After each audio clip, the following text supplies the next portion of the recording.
Okay, members, we'll commence the meeting in just over a minute from now.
Okay, members, thank you for your patience.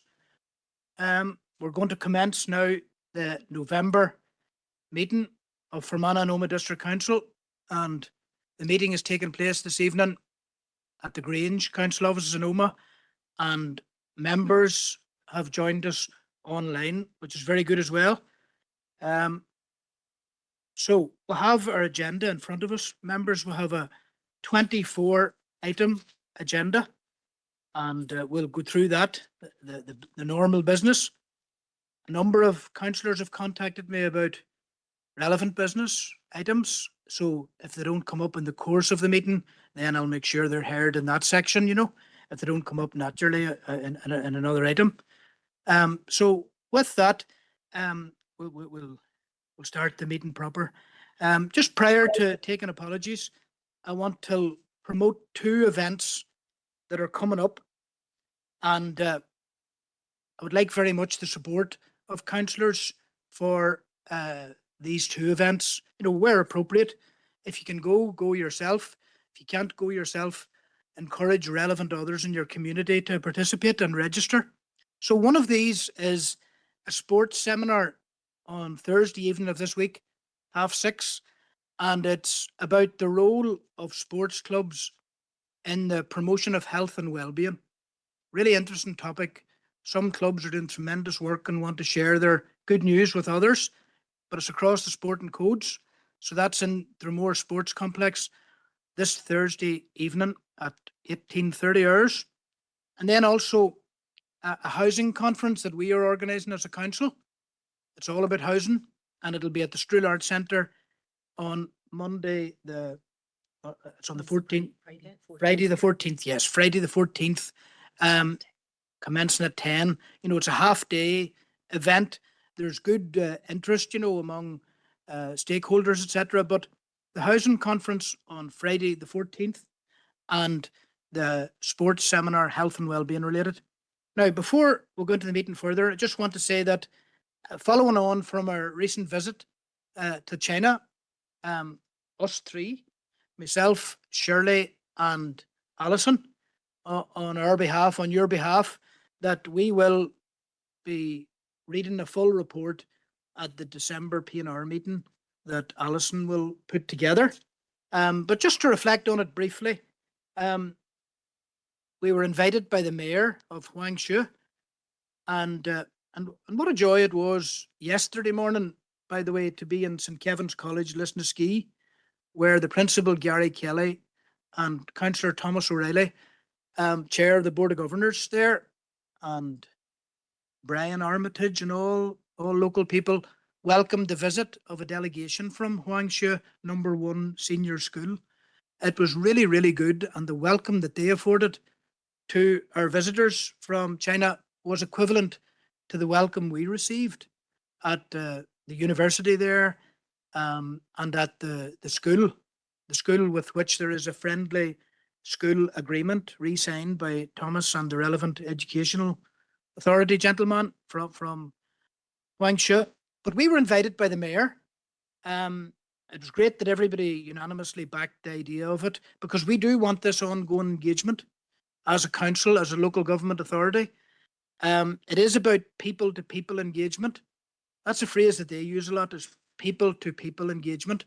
They always emphasize that it's an honor for them to meet us. Very polite language, they talk about going forward in friendship and cooperation a lot. Now, I have here, and this will feature in Alison's report at the P&R meeting, this is the itinerary for the visit.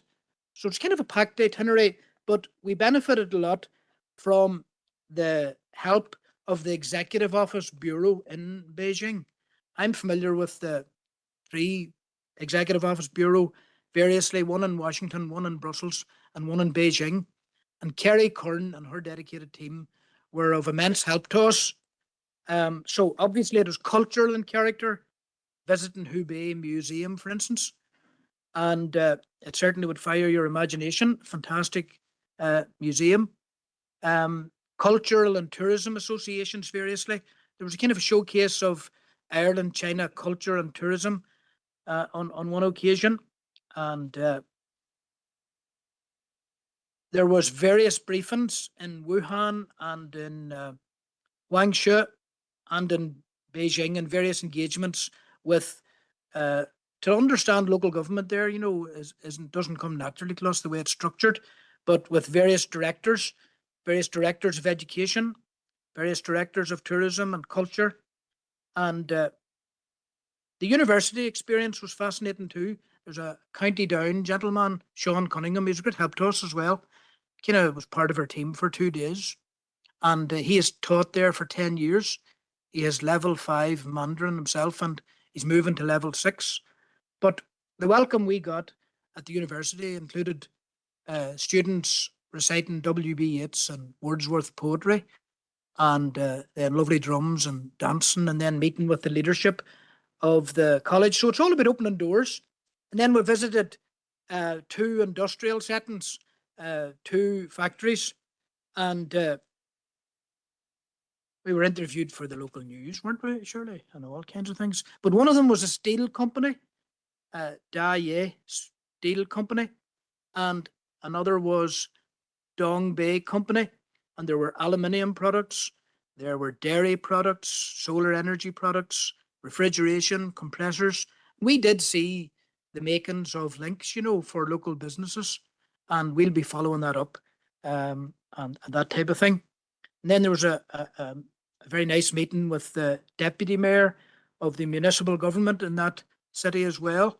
So all in all, we kind of had a busy 5 or 6 days, and we hope it's fruitful. And it's important to build on those links. At this stage, because that's a very informal resume of what happened, it's going to be much more formal and better presented in that report at the P&R meeting in December. But I would invite Shirley to say a few words, if she wishes, about her experience as well. Thank you, Chair. Well, I just really want to say it was a privilege for me to go and represent the council and yourselves all here to China, and it was certainly a marvellous experience. And we got to walk the Great Wall of China. Now, some of us didn't make it to the top. Some of us did make it to the top. But there's so many differences between ourselves and China, and at the same time, there's things we could actually learn from China. They are, economically, they're driven. They set a target, and they they hit that target. They don't mess around. There's no obstacles ever in the way. You know, if you think of here and the obstacles that are put up, no matter what raises, you know, for furthering the country or whatever, there's always objectors. There's no objectors in China. What they want to do, they do. There, must say the school was a delight to visit the school, and great. They're absolutely fantastic. On you know, on academic achievement, the children are taught from a very early age to work hard, and I was talking to one of the parents who actually their son stayed in school to 8 o'clock in the evening, so that in order to achieve, that's the regime the children are set. Now, that's huge pressure on both parents and child, but another point about them, I must say, is when talking to that lady, she also told me that mobile phones, their child is allowed 1 hour on a Friday evening from 8 to 9, an hour on a Saturday 8 to 9, and an hour on Sunday from 8 to 9. And if you miss those hours when you're allowed to play games, you can't play games at all. So, as I say, we could learn a lot from China, and as Barry has already alluded to, there's a huge emphasis on friendship, mutual respect, and the giving and receiving of gifts. You know, no matter where you go, that takes place. But really, you know, it was a wonderful experience, and I would like to again thank the likes of Kerry, the Northern Ireland Embassy over there, who really her hospitality and you know, towards us, and her help was second to none. So that's really all I have to say at the moment too. As I say, there's going to be a more thorough report. Thank So you very much. thank Shirley. you. And just to thank to our own council officials who helped prepare us for the trip, the visit, and also the Confucius Institute tutor who met with us on 3 occasions to prepare us for some language phrases and for etiquette and understanding of etiquette, you know, even how you would hand over your business card, you know, that type of thing. You do it with both hands, it's received with both hands, and it's treated respectfully. So there's cultural and business things to follow from this, but we just thought it would be a good idea to give an initial verbal report on the visit. And with that, we'll await the written report at the P&R meeting in December. So we'll go now till the party leaders for apologies in the context of tonight's meeting. So we'll start with you, Debbie. Councillor Roisin Devine Gallagher, Councillor Podgin Kelly, and Councillor Stevie McCann, but he may come in online a little bit later when he finishes work. Okay, thank you. Okay. I think Victor's next, isn't that right? Okay, Victor. We're all here. Okay. Thank you. Victor. Online. Then is it Paul next? All here, Chair. Okay. And then Okay, SDL. SDLP's all here. I'll go to Councillor Roof. Thanks, Chair. Apologies for Stephen.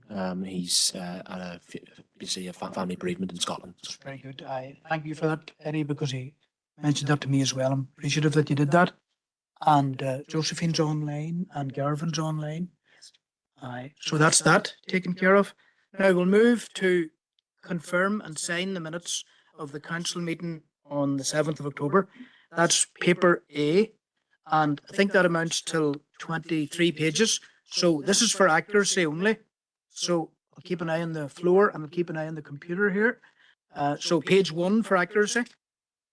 2, 3, 4, 5, 6, 7, 8, 9, 10, 11, 12 and 13, 14 and 15, 16, 17, 18, 19, 20, 21, 22 and 23.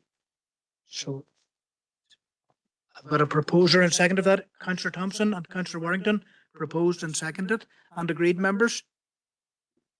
So, go now to declarations of interest. I'm inviting anybody here to indicate if they wish to express declarations of interest in respect of any of the business tonight. Okay, I'll go now to Councillor Mahan. Thank you, Chair. Item 4.3, correspondence in relation to Railway Hotel. Okay, thank you, David. Okay, any others? Mark Ovens, Councillor Ovens. Thank you, Chair. And Chair, in their person tonight, it's a few items of correspondence. Mark, we're having difficulty hearing you. Have you the volume? Can you hear me any better now? Yeah. Okay, Thank you. perfect. It's a few items of correspondence. It's 13.2, 13.5, 13.6, and the middle item of 13.8. Okay, thanks very much. So that's the declarations of interest variously. So we'll go back now till paper A and matters arising. So I know that the Chief Executive will make a number of interventions here. Others are free to do the same if they spot something. Okay, so page 1. Mark, you might take your hand down, please. Thank you. Okay, page 1, page 2, page 3, page 4. Maybe I'll just ask John Boyle to speak on item 4.3. There was to have been a meeting, but it's going to be rescheduled. So, John. Thank you, Chair. Yeah, we had a meeting organised for yesterday afternoon, but unfortunately, the representative from the Department of Education wasn't able to attend due to a bereavement. And they are vital, I suppose, to the discussions that we have in relation to St Connor's Primary School with regard to the solution. So hopefully we will get a meeting organised before the end of November, again with all participants. Thank you, John. Page 5. Okay, Alison. Thanks, Chair. Just item 4.4 to draw members' attention to the response received from the Northern Ireland office. This is in relation to our requests regarding voter ID in particular for young people. Okay, go now to Councillor Hayes. Thank you, Chair. Yeah, it's actually item 4.6. Sorry, it starts on page 5 down to page So 7. I'll wait on that. No, I'll Right. take Thomas first because he's going to speak about 4.4, I think. Okay. Cordior O'Rahilly. Thank you, Chair. While we appreciate the answer to our letter, it doesn't actually address the issue in any substantive way, Chair, and certainly it sort of references experience and evidence from other regions that already have this, and surely it's not reinventing the wheel. And our suggestion that I made at the last, that this should be a scheme rolled out through the schools to all students that are turning 16, doesn't seem to have had any sort of thought given.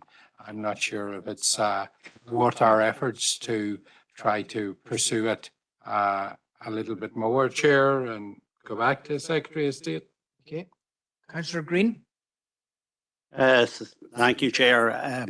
If Thomas is willing, if he's proposing that, I'll second that we do go back to the Secretary of State. I suppose it's ironic at a time that they're so reluctant to give electoral ID cards out. At the same time, they're trying to promote this Brit card or whatever, the digital ID cards. You know, on the one hand, they're forcing them on people, and then on the other hand, electoral ID cards, they're wanting to block them to stop people from having the right to vote. And it's a very strange situation. So I would second Thomas' proposal that we do right back again. Okay, thanks very much. And I'll take that as a proposal and seconder to note and the action point that Thomas detailed. Thank you for that. Okay, so that's agreed, members, the action point. Okay, Alison. Yeah, no, Chair, it's just, I know Councillor Hayes coming in at 4.6, but just on 4.5, we have a response from Causeway Coast and Glens. This was in relation to the original motion that we had adopted about rural parliaments, and the update was noted at Causeway, Coast and Glens Borough Council. Chair, as members are aware, Jill attended the rural parliaments. So again, we are working with the Rural Community Network to get a date over the next few weeks, hopefully, to be able to provide members with an update on the mechanisms of rural parliaments, but also how we can hopefully bring that work forward, both within the district and wider. Maybe Jill, would you like to come in on this point, Jill? Jill Cush, please. Yes, Chair. I can give a quick update on the rural parliament, which took place in Inverurie in Scotland. So it was a 3-day event. There were about 350 participants right across Europe, and there were specifically about 50 participants took part in a youth parliament delegation. It was a civil society event, civic society event, so it was a non-political event. And I suppose the format was really, there were 3 strands. One was a series of workshops across a number of different areas related to community and rural development.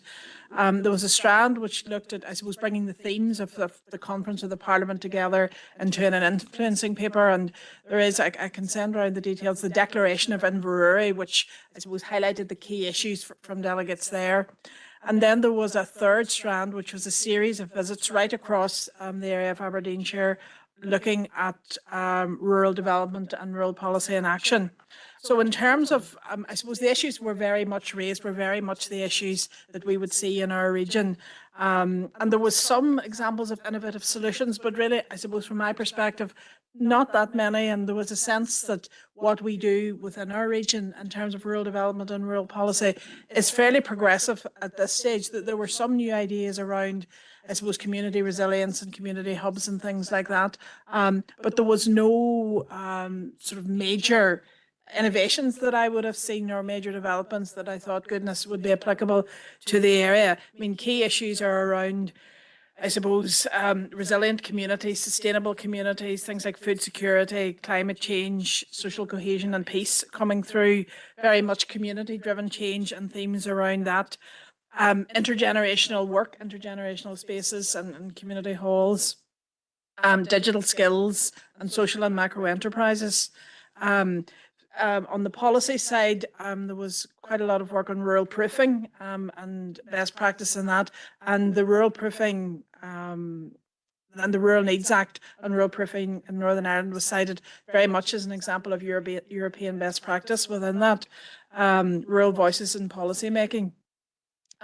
So there was a fairly packed programme of events. There was a delegation of 6 people from Northern Ireland that went from Rural Community Network, from DAERA, and from community transport organisations. So there was a good basis of people to visit all the different workshops and all the different strands.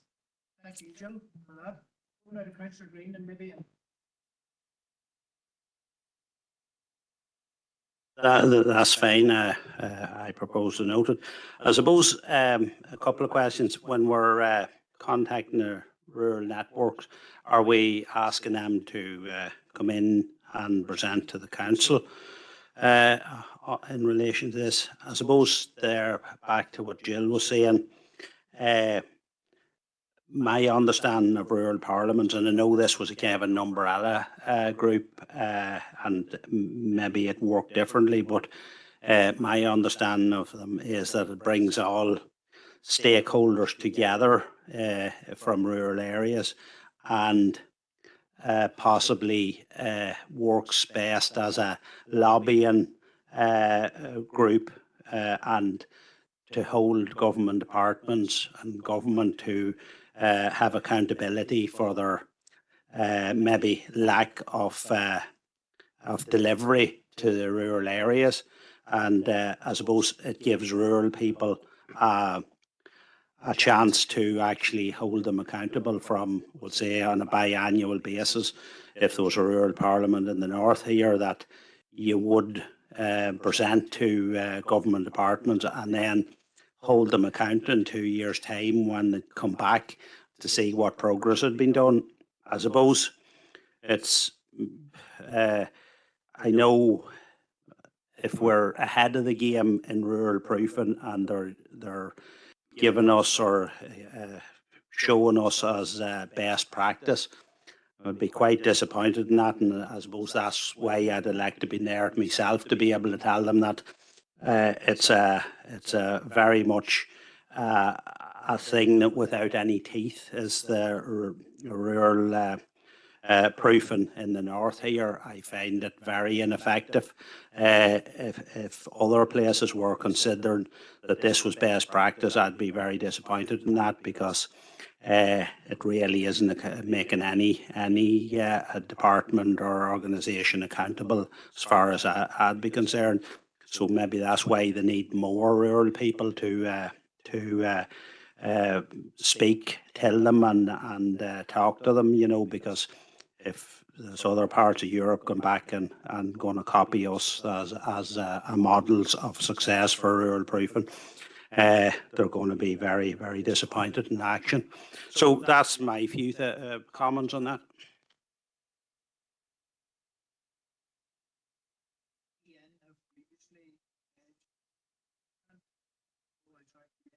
RCN, sorry, have pledged their commitment to come back here to brief us on it as well. I would want somebody to second the noting. Thanks, Councillor Fide.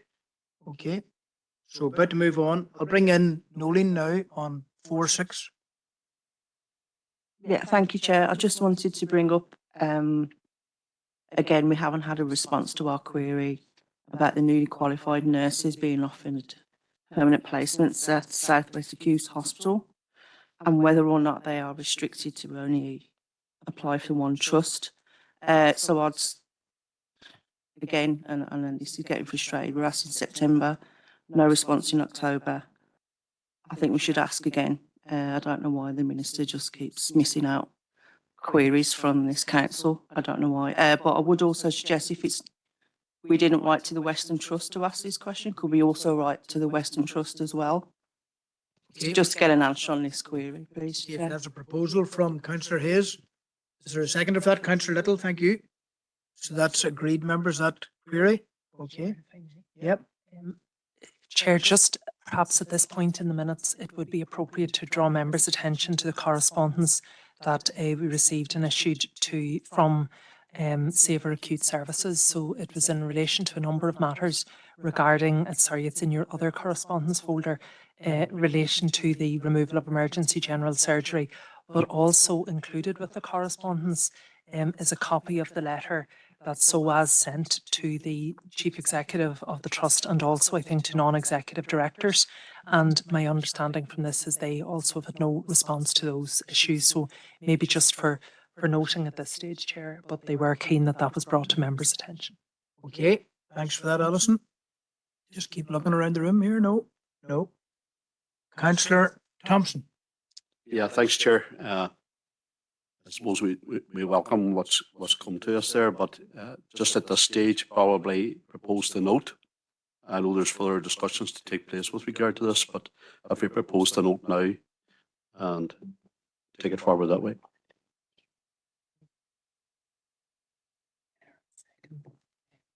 Okay. Errol, I'll seek your willingness to second that other bit about writing to the trust as well. Okay, thanks for that. Alison, could you maybe explain the context for the SOAS trust meeting that might be up ahead? Yes, Chair, certainly. I know this is under consideration. So the Western Trust have, I think, offered to meet with representatives from SOAS later this month. And SOAS have asked, Chair, in your capacity, if you would be willing to act as an independent chair for those proceedings. I know that you have indicated your willingness to do so, and that we could also provide the chamber and the town hall as a suitable venue. So I understand that SOAS have advised the trust of your willingness and those proposals, and they're just awaiting confirmation as to whether that's acceptable. Okay, thank you. Good information. Thanks very much. So page 6 and page 7 and page 8 and page 9, page 10, 11, Okay, and 12. Page 13. And page 14. Page 15. Page 16. 17. 18. 19. 20. 21. 22. Okay.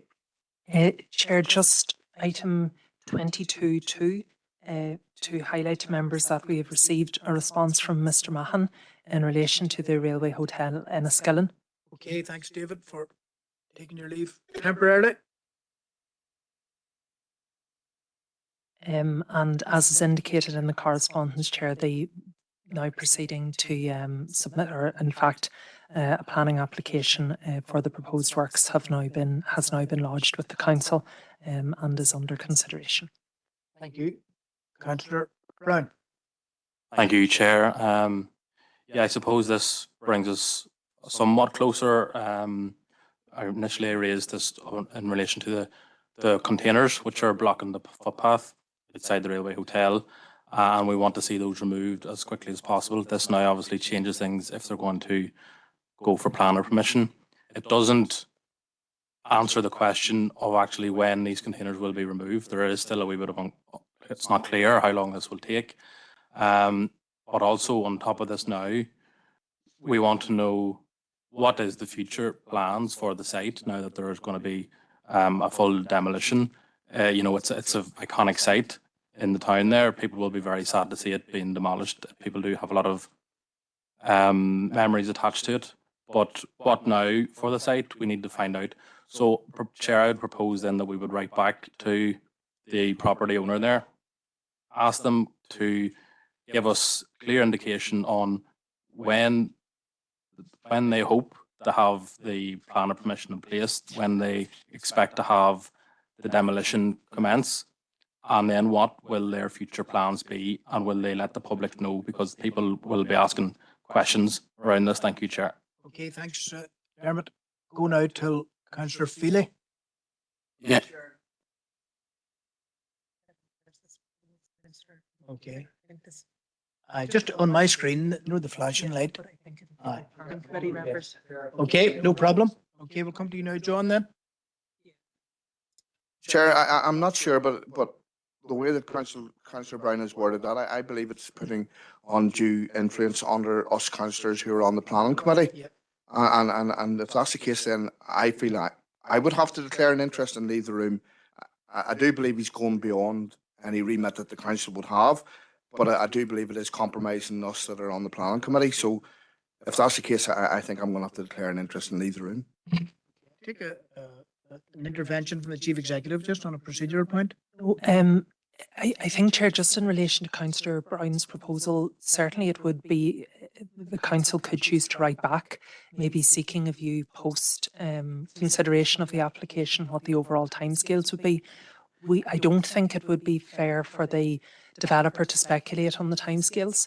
And I think similarly, Chair, if there was to be any further discussion around intent or ambition for the site, it would probably be better for planning committee members to declare an interest at this point. But if it's as per Councillor Brown's proposal, I think, and there's no further substantive discussion, I think we're certainly okay. Okay. Thanks, John, for seeking that guidance, and appropriate to continue here. Okay. Okay. Broad brush comments. Councillor Gannon. Thank you, Chair. I'm happy to second that. And if Councillor Brown would be content, I'm aware that the footway, temporary footway, has experienced damage because it's been there for a long time, the wooden parts of it, which is impacting disability access. This may have been mentioned before, but there's nothing in it about this in this letter. Could we also include in the letter that we ask for this pathway to be inspected ASAP and any defects remedied to remove that impediment on those with disabilities?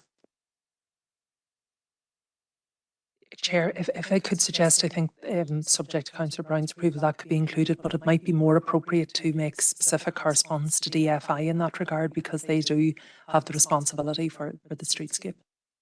Okay. I think that would meet with the approval, okay, of proposer and seconder there. Okay, so that's agreed, members. Okay, we're going to proceed now.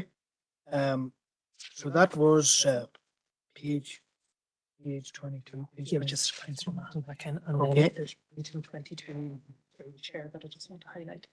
As well. Yep. Okay, thank you, Councillor Mahon. On your return, Alison, you're going to draw attention to item 22.3. Yes, Chair, just at the last council meeting, it was requested that we make representations to both, as they were then, candidates in the Irish presidential election to see if there was an opportunity to meet with the council prior to the vote. So we sent those invitations. We did receive a response from Catherine Connolly's campaign indicating that she was fully committed and obviously wasn't in a position to meet before the election. And then we did receive a holding response from Heather Humphrey's campaign. We didn't receive anything further, Chair, following that, and I did follow it up with the office.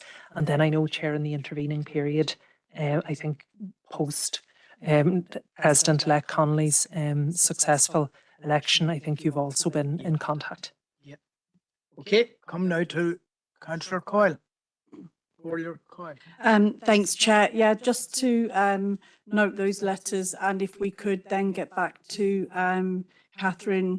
President Catherine Connolly to congratulate her and send an invitation to come and meet us in Fermanagh or Omagh. Thank you. Thanks, Chair. Okay, and a seconder just for that, Councillor Hayes, thank you. Okay, and that's agreed, members. So that's page 23, and that's that meeting dealt with. And go now till item 5 on your agenda, which is to confirm the Planning Committee minutes of the meeting held on the 17th of September. So I have these in front of me, 30 pages, and this would be for accuracy only. Okay, so page 1, 2, 3. I'm going to move speedily here, so you've got to be quick. 4, 5, 6, 7, 8, 9, 10, 11, 12, 13, 14, 15, 16, 17, 18, 19, 20, 21, 22, 23, 24, 25, 26, 27, page 28, Lahanach Fiha Ani, page 29, and page 30. Okay, so look now to Councillor Campbell. Okay, thank you. Proposed and a seconder for that, Councillor Robinson. Thanks very much. And we'll go now till matters arising, which would be item 6. So page 1, page 2, page 3, 4, 5, 6 and 7, 8 and 9, 10, 11, 12, 13, 14, 15, 16, 17, 18, 19, 20, 21, 22, 23, 24, 25, 26, 27, 28, 29, and page 30. So we'll move on from the Planning Committee meeting and we'll proceed now till the next committee meeting that we're going to deal with. That is the Environmental Services Committee. And that met on Wednesday, the 8th of October. So in relation to this meeting, shorter in length, it's 6 or 7 pages here. So firstly, we deal with confirmation of minutes accuracy only. So that's page 1, page 2, page 3, page 4, page 5, page 6, and page 7. Okay, Councillor Hayes, please, thank you, proposes, and Councillor Crawford seconds. Okay, thanks for indicating. And that's agreed, members. So then we proceed now till matters arising, page 1, page 2, page 3, page 4, page 5, page 6, and page 7. So that's agreed. Moving on from there. And next one is regeneration and committee, region and community. We'll be looking to Errol for proposing here if that's appropriate. So this is for accuracy, page 1, page 2, page 3, 4, 5, 6, and 7, and 8. Proposed by Councillor Thompson and seconded by Councillor Anne Marie Donnelly. Thank you. And now matters arising, page 1, page 2, page 3, page 4, page 5. Councillor Green. Thanks, Chair, for letting me in. It was in relation to the €70,000 grant for refurbishment of properties, old derelict houses and that in the south. On the night, I proposed that we'd write to the Housing Executive and the appropriate minister around this.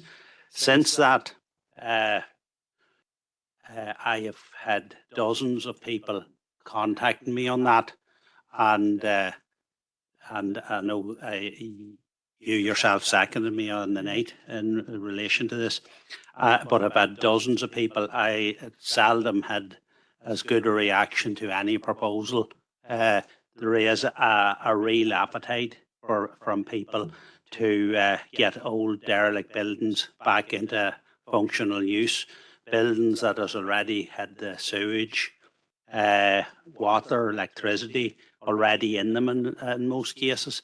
So it's not a burden to the already existing infrastructure.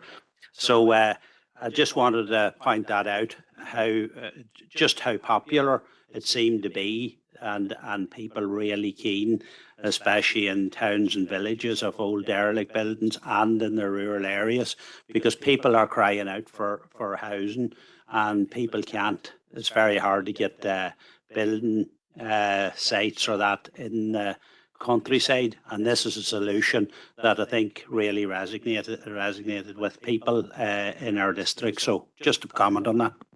Thanks, Seamus, and very good point, very positive proposal. It'd be good if you were able to attend our upcoming future housing provision housing conference, where there will be policymakers in the room. It'd be very good for you to reflect that at that event. So, Alison.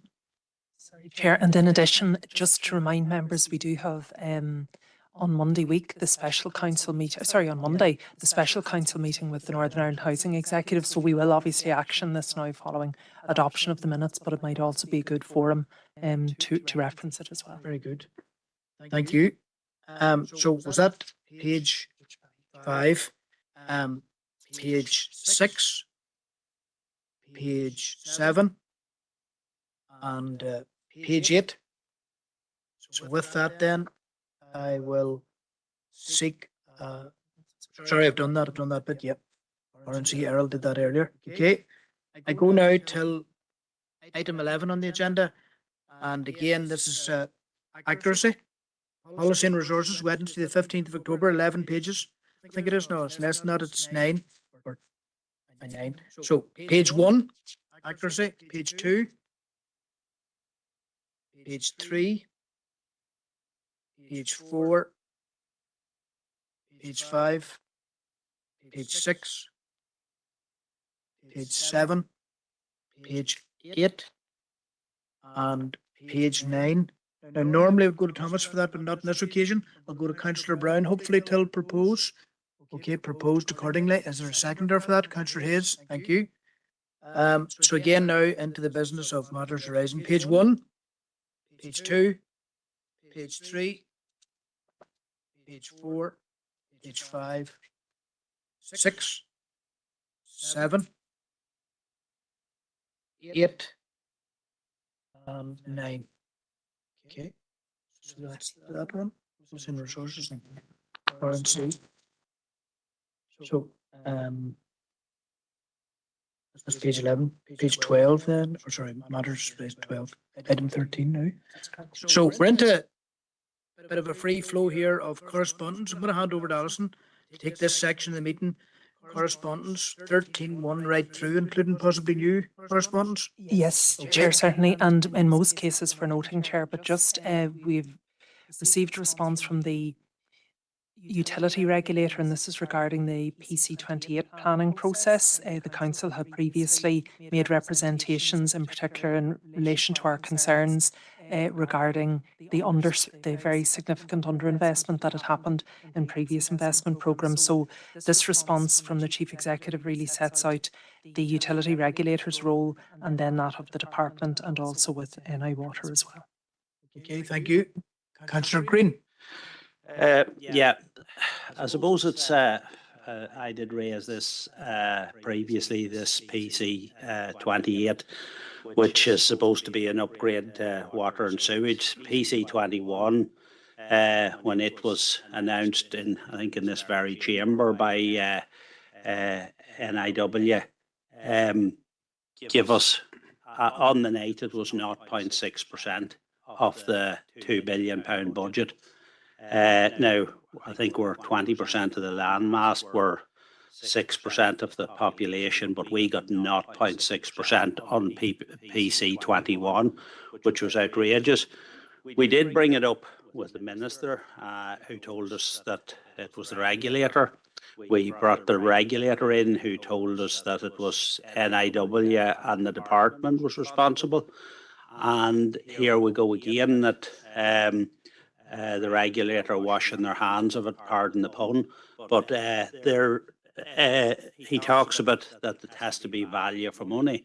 So value for money is code language for your population is too sparse to commit to any money. So because there'll not be value for money in a council area like Fermanagh and Omagh, where it's a rural constituency, small villages and towns. So they clearly are going to spend their money again in the big populated areas, and we are going to be forgot about again. And the regulator, you know, washing their hands of us.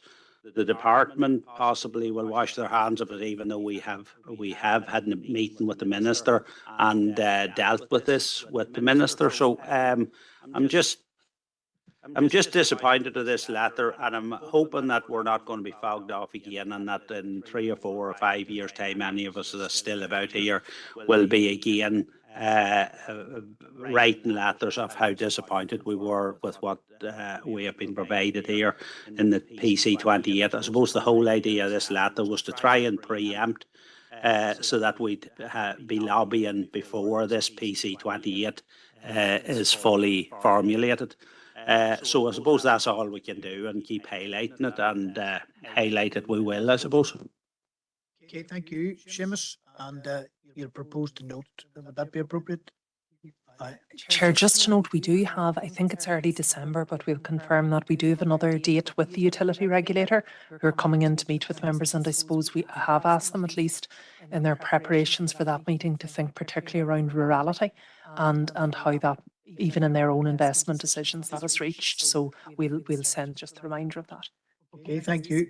Just a seconder to note, if I could. Okay, thanks, Councillor McNulty. Okay, that's great, members. 13.2. Thanks, Chair. This is, we had written to the department, or the SPPG really, and this was for a breakdown of the funding in relation to the rollout of the multidisciplinary teams, and this was in the context of members' concerns that some of the funding which the Minister had announced was also going to areas that had previously benefited from at least an element of the rollout. So this is the response to that query. Okay, thank you. Councillor Deehan. Thank you, Chair, and thank you, Alison, for your report. on this matter. First of all, Chair, I want to propose the noting of this correspondence from Tracy McCaig.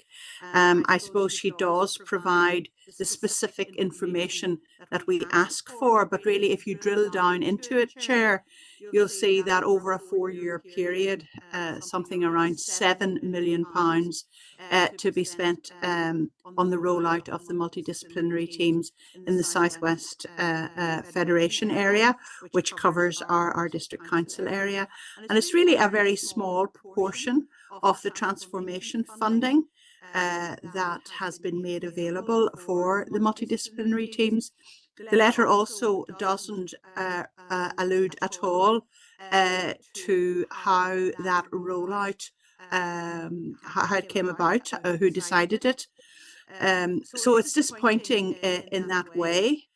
Now, we don't want to be seen to be looking a gift horse in the mouth, but I think it is fair to say that we are very disappointed at the small amount of money that's being invested in our council area and also the slow pace of rollout. We do have a meeting with officials from the Department of Health tomorrow afternoon. The Rural Affairs Subcommittee will meet, and that is a question which is tabled for that meeting, and we will seek further clarification on the matter, Chair. But in the meantime, I would just propose that we note the correspondence. Thank you. Thanks, Councillor Deehan. And I'd welcome a seconder then to note the correspondence, and thanks for the information you give. Councillor McGrath, thank you. Okay, so that's agreed. And then 13.3, and that relates to revisions to the regional policy framework for the two-tier planning system.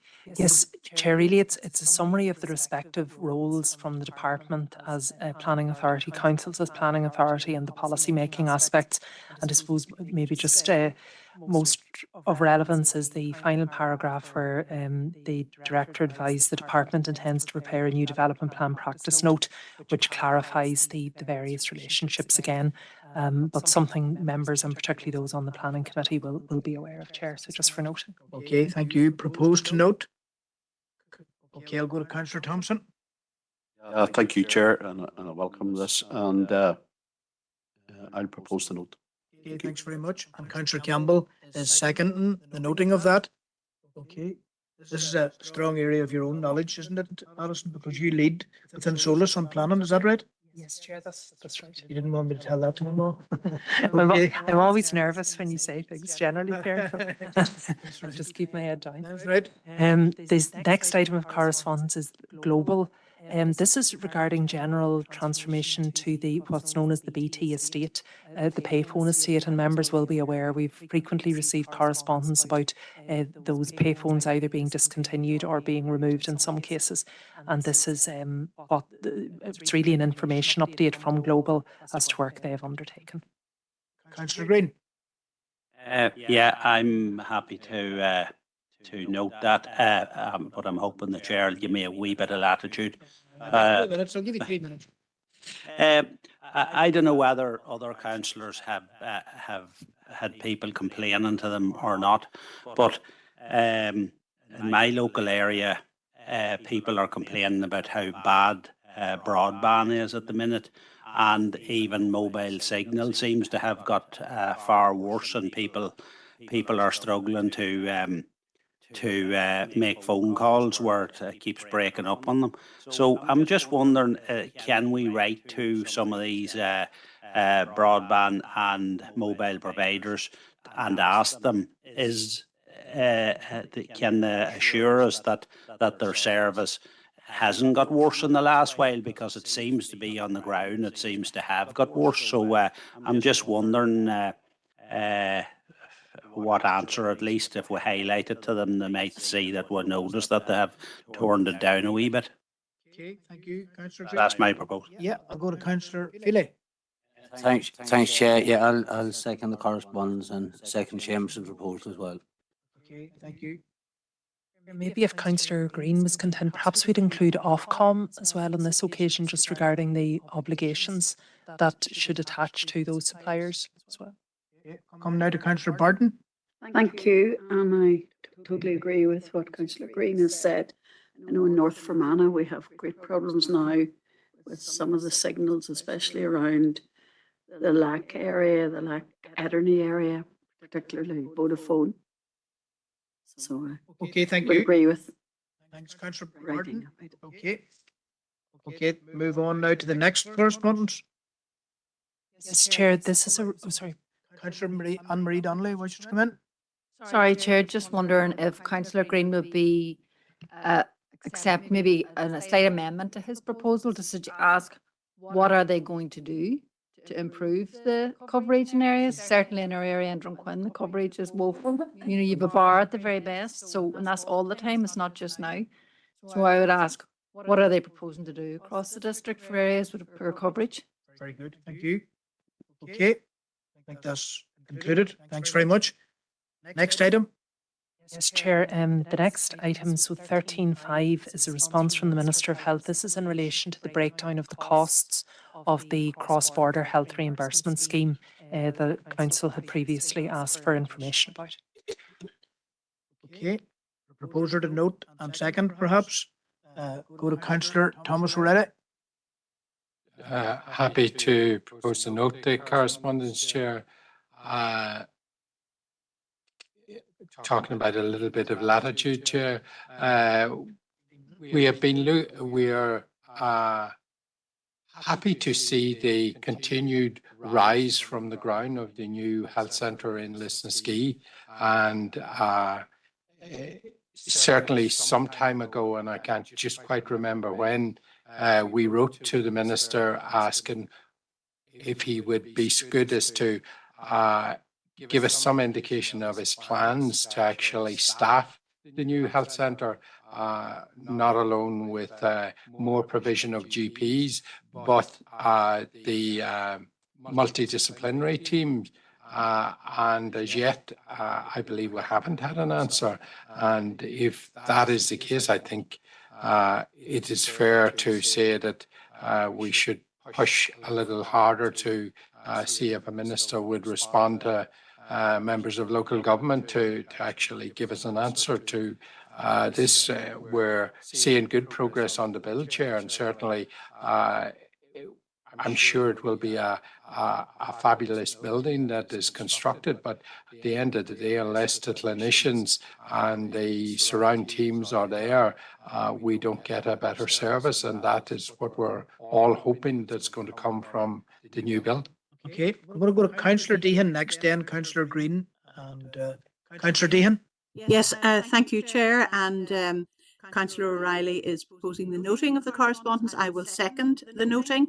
And I do welcome, Chair, this correspondence from Minister Nesbitt. Undoubtedly, this has been a very successful scheme, the cross-border initiative to reduce waiting lists. And I do welcome the extension of this scheme and the fact that the waiting time has been reduced from 2 years to 1 year, meaning that people who have been on an NHS waiting list for surgery for 1 year is now eligible for availing of that system, and the fact that it's now being rolled out to other surgical centres within the European Union. However, I do want to flag up that not everyone is able to afford to avail of this scheme, however useful it has proved to be, and it still leaves a very considerable number of people languishing on waiting lists. So I do welcome Minister Nesbitt's recent announcements regarding increased surgical provision, elective surgical provision at the South West Acute Hospital. I think that really needs to be the direction of travel, because after all, our residents are entitled to expect that they will receive full and timely treatment of their surgical conditions in Northern Ireland, where they pay their taxes and they're entitled to a good level of public service provision. But overall, I welcome this. And I think that as a stopgap measure, it is excellent, but we just have to bear in mind the fact that not everyone can afford to pay up front and await reimbursement. Thank you, Chair. Thank you. Councillor Green. Thanks, Chair. I suppose it's just the Rural Affairs Subcommittee is presenting our findings tomorrow to the Department of Health. We requested that we would present them to the Minister, but unfortunately the Minister seemed to turn that opportunity down to meet us and is sending to officials. Well, when I say sending, they're meeting us online. So one of the questions we have is in relation to the Lisnaskea Health Centre. I don't suspect that we'll get too many answers tomorrow, so I'm more than happy to second Thomas's proposal. Maybe Josephine has already done that, but if not, I'm happy to support it. I know that Josephine definitely seconded the noting, so I'll take that. Josephine, just clarify, I think that's what you Yeah, did. well, I think that's an excellent suggestion by Councillor O'Reilly, and I would second that, Chair. Thank you. Okay, supported by Councillor Green. Thanks very much. And you have an opportunity tomorrow then, Seamus, to raise this further. That's good. Okay, going out to Councillor Hayes. Thank you, Chair. I was going to come in and second Thomas's proposal. Lisnaskea Health Centre is a big issue. I'm getting a lot of questions from my own DA as well. And I work in the constituency office in Lisnaskea. And there was a lot of constituents starting asking questions about how it's going to be staffed and the GPs. So we really do. It would be really great if we had some answers for them, some hope that this is going to take off. Thank you, Chair. And another East Councillor Warrington. Thank you, Chair. Well, certainly welcome the letter on the cross-border scheme. It worked well the last time it was out, and hopefully it will work well this time. I appreciate what Councillor Deacon said about the upfront cost, and not everybody's going to be able to afford them. But I'm sure if needs must, hopefully we'll get around that. Obviously, we have to be recognise the improvement in the elective surgeries in the SWA by Musgrave House offering the orthopaedic schemes that's going on there at the moment. So hopefully with both the cross-border and the additional elective surgery that's in the SWA, that's going to bring down our waiting list significantly over the next few months. I have to say I drove past it just the other day, the new health centre in Lisnaskea. I suppose the comment that I made, didn't think it was as big. It's going to be a huge building. I'm wondering, are we a bit premature in wondering how we're going to staff it? I know that certainly is probably something that needs to be addressed sooner rather than later, but I think it's going to be certainly something that's going to be very difficult to address for at least another short period of probably 12 months until it's near to its progressed further and is close to completion. Thank you, Chair. Okay, thank you. Councillor Riff. Thanks, Chair, and just to welcome the response. It did take 7 months to come through, but apart from that, it's good to see it. The cross-border scheme is very effective. It's a good, cost-effective use of money in the Department of Health, and it whittles down the waiting lists. And those waiting lists are the reason that we are in the state we're in at the minute in the health service. You know, we spend more per head of population in Northern Ireland than anywhere else in the UK, and we have by far the worst outcomes, and it's because of inefficiencies in our waiting lists that is the case. So the more that we can see spent on this, the better, and the quicker that these waiting lists come down, the quicker we can see improved services for everyone, not just in secondary care but in primary care too. Thank you. Thanks, Councillor Riff. So we'll have action point agreed. That has been thoroughly discussed, and we'll have a proposal which was seconded. So action will follow. Thank you. Next up is 13.6. Yes, Chair, and in a similar health vein, this is a response from the Minister for Health, Jennifer Carroll McNeil, TD, and this is in relation to the Council's request that an urgent joint meeting, or really a request for meeting with the Council, would be convened, particularly in relation to the cross-border potential of the South West Acute Hospital. So the Minister's responded advising that she has a number of engagements, constructive engagements with Minister Nesbitt, and has also shared the information in relation to the Safer Acute Services roadmap as well. So okay, thank you for noting, Chair. Yep. Just before I invite a councillor to note that correspondence, I think it would be appropriate upon publication of the ICLRD report for this council to renew that request for a meeting with both Minister Nesbitt and Jennifer Carroll McNeil, the Minister for Health in the South, particularly in respect of the pertinent north-south issues that we'll be drawing attention to. Alison, did you want to comment on that? Yes, Chair, thank you. Firstly, to agree, but also just to note to members that a reminder, we have a briefing from the ICLRD team for members tomorrow morning, and we're working on the basis, Chair, subject just to final confirmation. The official launch of the report will be by webinar, but will be on Tuesday, the 25th of November. Okay, thank you. Okay, take a proposer to note the correspondence. Councillor Coyle.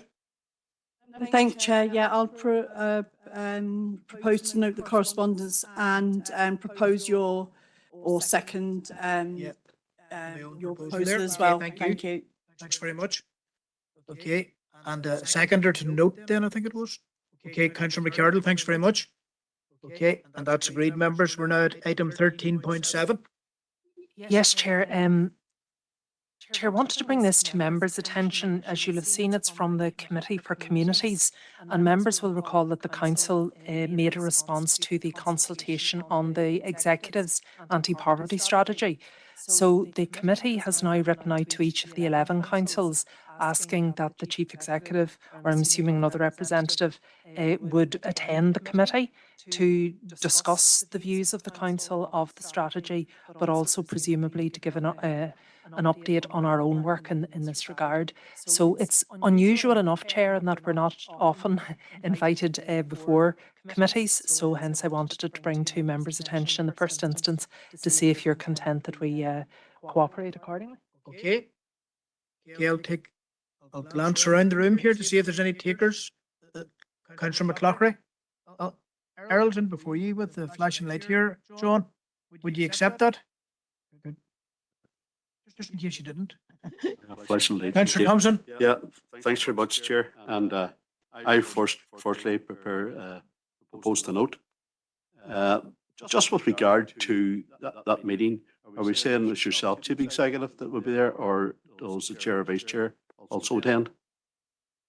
Chair, the letter is as before you, in which I'm invited to it. It'd certainly be my suggestion that if members were willing to allow me to go, that we would say our norm would be for a political engagement. It would be a political lead, so that would be the Chair, or in the Chair's absence, the Vice Chair. I'd formally propose that yourself and the Chair, in his absence, the Vice Chair, attend the meeting. Thank you, Chair. Councillor McLaughlin. Thank you, Chair. And I was going to do similar to Councillor Thompson. I'd also like to say that last year I had the pleasure of launching our poverty strategy, and it's good to see that the Executive are catching up with us. Very good. I personally would want to commend John Boyle's role as Director in that whole area of anti-poverty strategy as well. Good leadership from the Chief Executive and the Director, and one of our own employees won Local Government Employee of the Year at the Banbridge event. That was Deirdre O'Connor, isn't that right, John? Yeah, okay. So, noted, and we'll action accordingly. Is there other correspondence then? Yes, Chair. 3 items in total, though we've dealt with the second item. So just the first item of correspondence is from NILGA, and it relates to a variety of training courses for members. The details are included within the folder. The first was actually today. You'll see the costs vary, Chair, from £160 plus VAT to £215 plus VAT, and they're all organised by LGIU. Okay, get a proposer and seconder to note, Councillor Thompson, and I have a seconder to note, Councillor Robinson. Okay, Councillor Donnelly, do you wish to come in? You're happy enough, thank you, Anne-Marie. Okay, so that's noted. Okay. So item 2, Chair, was dealt with. That was the SOAS correspondence. And lastly, correspondence just received earlier today from Mid-Ulster District Council, and this is in relation to a motion that council adopted, and it's really the campaign for Kiva's Law. Okay. So again, a look around the room for a speaker. Councillor McLaughlin. I welcome the correspondence from Mid Ulster, and do we note or do we acknowledge it? It is important, and I believe it's more recently been highlighted, but actually one of the councillors was in Mid Ulster was involved in an incident, and the footage was up before he could even phone his wife to let her know that he was okay. So I think it just highlights how important this is, and people have to have some sort of respect for people who are in distress. So Chair, I think the last paragraph says, if you bring the request to elected members for consideration and support. So I think if the council was so minded, we could go back to Mid Ulster indicating members' support for the motion and the actions outlined. Okay, thank you. I'm going to come to Councillor Gannon now. Thank you, Chair. Just of course, to follow on from Councillor McLaughlin, he's quite right. It is an important issue. I noticed that there is one call of action in the motion there. Perhaps if Councillor McLaughlin is content as the proposer, that we also just follow the same course of action as a council. And I'm happy to second that as well. Thanks Chair. very much. And I'm going to anticipate agreement. I know that Councillor Catherine Kelly had spoken to me about this matter as well, and in fact had pointed me in the direction of a lobbyist on this very issue. So I'm going to meet with the relevant lobbyist in the near future. But thanks to everybody for their input there. Thank you, members. Okay. That concludes the correspondence. Okay. So that concludes the correspondence, as you've heard, and we'll now approach item 14 in the agenda. So this is where we seek your support for delegating council powers to the following committees. Alison, if you lead us in that, ES first. Thank you, Chair. Firstly, in both cases, the request relates to draft consultation responses, and the deadline is what is dictating the request. So for Environmental Services, Chair, tomorrow evening, it's the draft response to the Fisheries and Water Environment Bill, Protection of the Water Environment consultation. Okay, I'll take a proposer. We'll go to Councillor Thompson as indicated. Yeah, thanks very much, Chair. First of all, with regard to 14.1, I'll formally propose that the council powers are delegated. Okay, thanks very much. 14.1. Is there a seconder for that? Councillor Hayes. I'm happy to second that. Okay, thanks very much. And that's agreed, members. Thank you. Thanks, Chair. And then the second is for Policy and Resources next week, and that's the draft response to the Northern Ireland Audit Office consultation on the Local Government Draft Code of Conduct. Councillor Donnelly. Thanks, Chair. Happy to propose delegation of powers to PNR. Thank you. Okay, thank you. Councillor Hawkes has seconded that. That's agreed, members. Thank you. So now we're approaching item 15 on the agenda, which is 3 motions. Obviously 1, 2, 3 here. The first motion is proposed by Councillor Ovens and seconded by Councillor Barton, so we'll come to that shortly. It's about funding how to spend money. Item 2 then, victims and survivors legislation, and that's proposed by Councillor McLaughlin and seconded by Councillor Warrington. And then celebrating men and boys, Councillor Coyle and Councillor Little will propose and second that accordingly. So Alison, have you anything to say just at the outset? No, nothing to say. Okay. So I think there are amendments. If you could maybe appraise us of that, Anne-Marie. Yes, sorry, Chair, yes. So we have received 2 amendments for the first motion. Both have been uploaded to decision time, and we'll come to those then in the course of the considerations, Chair. But obviously the first item is the consideration of the motion as presented. Okay.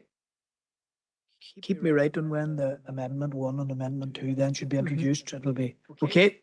So 15.1, go now to Councillor Ovens. Okay, thank you, Chair.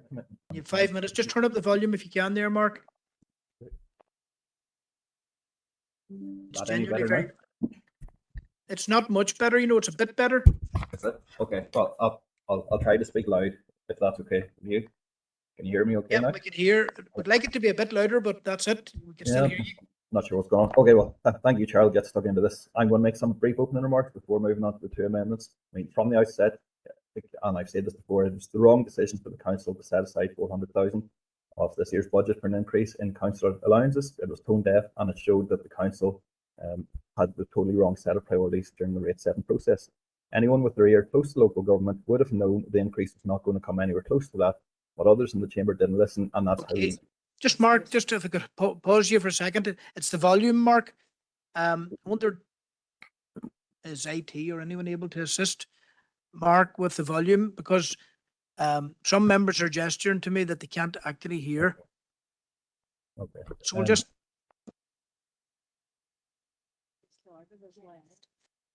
Would Just pausing for a moment here, just getting clarification. A wee bit distorted as well, Barry. Mhm. It's a wee bit distorted as well. Like he's not clear. No. would it be possible? Would it be possible, Chair, even if you wanted to move to the next motion, and I'll log in under a new device? Aye, that's not a bad idea, Mark. That's a good idea. I think we'll do that. We'll approach the second motion now and we'll revisit this with the agreement of everyone present. Okay? You agree there, Councillor? Agreed? Okay, that's great. Good.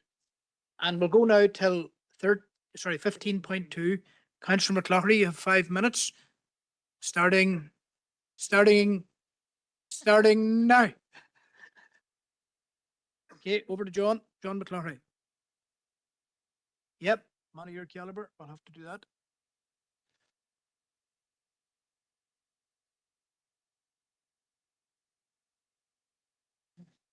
Okay.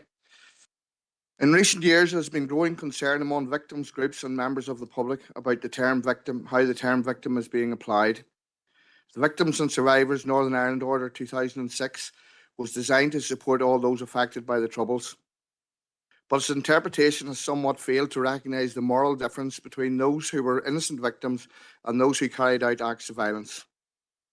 This motion seeks to affirm the Council's commitment to recognising and supporting innocent victims from every community and to ensuring their suffering is never equated with those responsible for causing harm. I will now give 2 examples in chronological order, with apologies to the families, but these are incidents that I clearly remember from my times as somebody growing up in Fermanagh.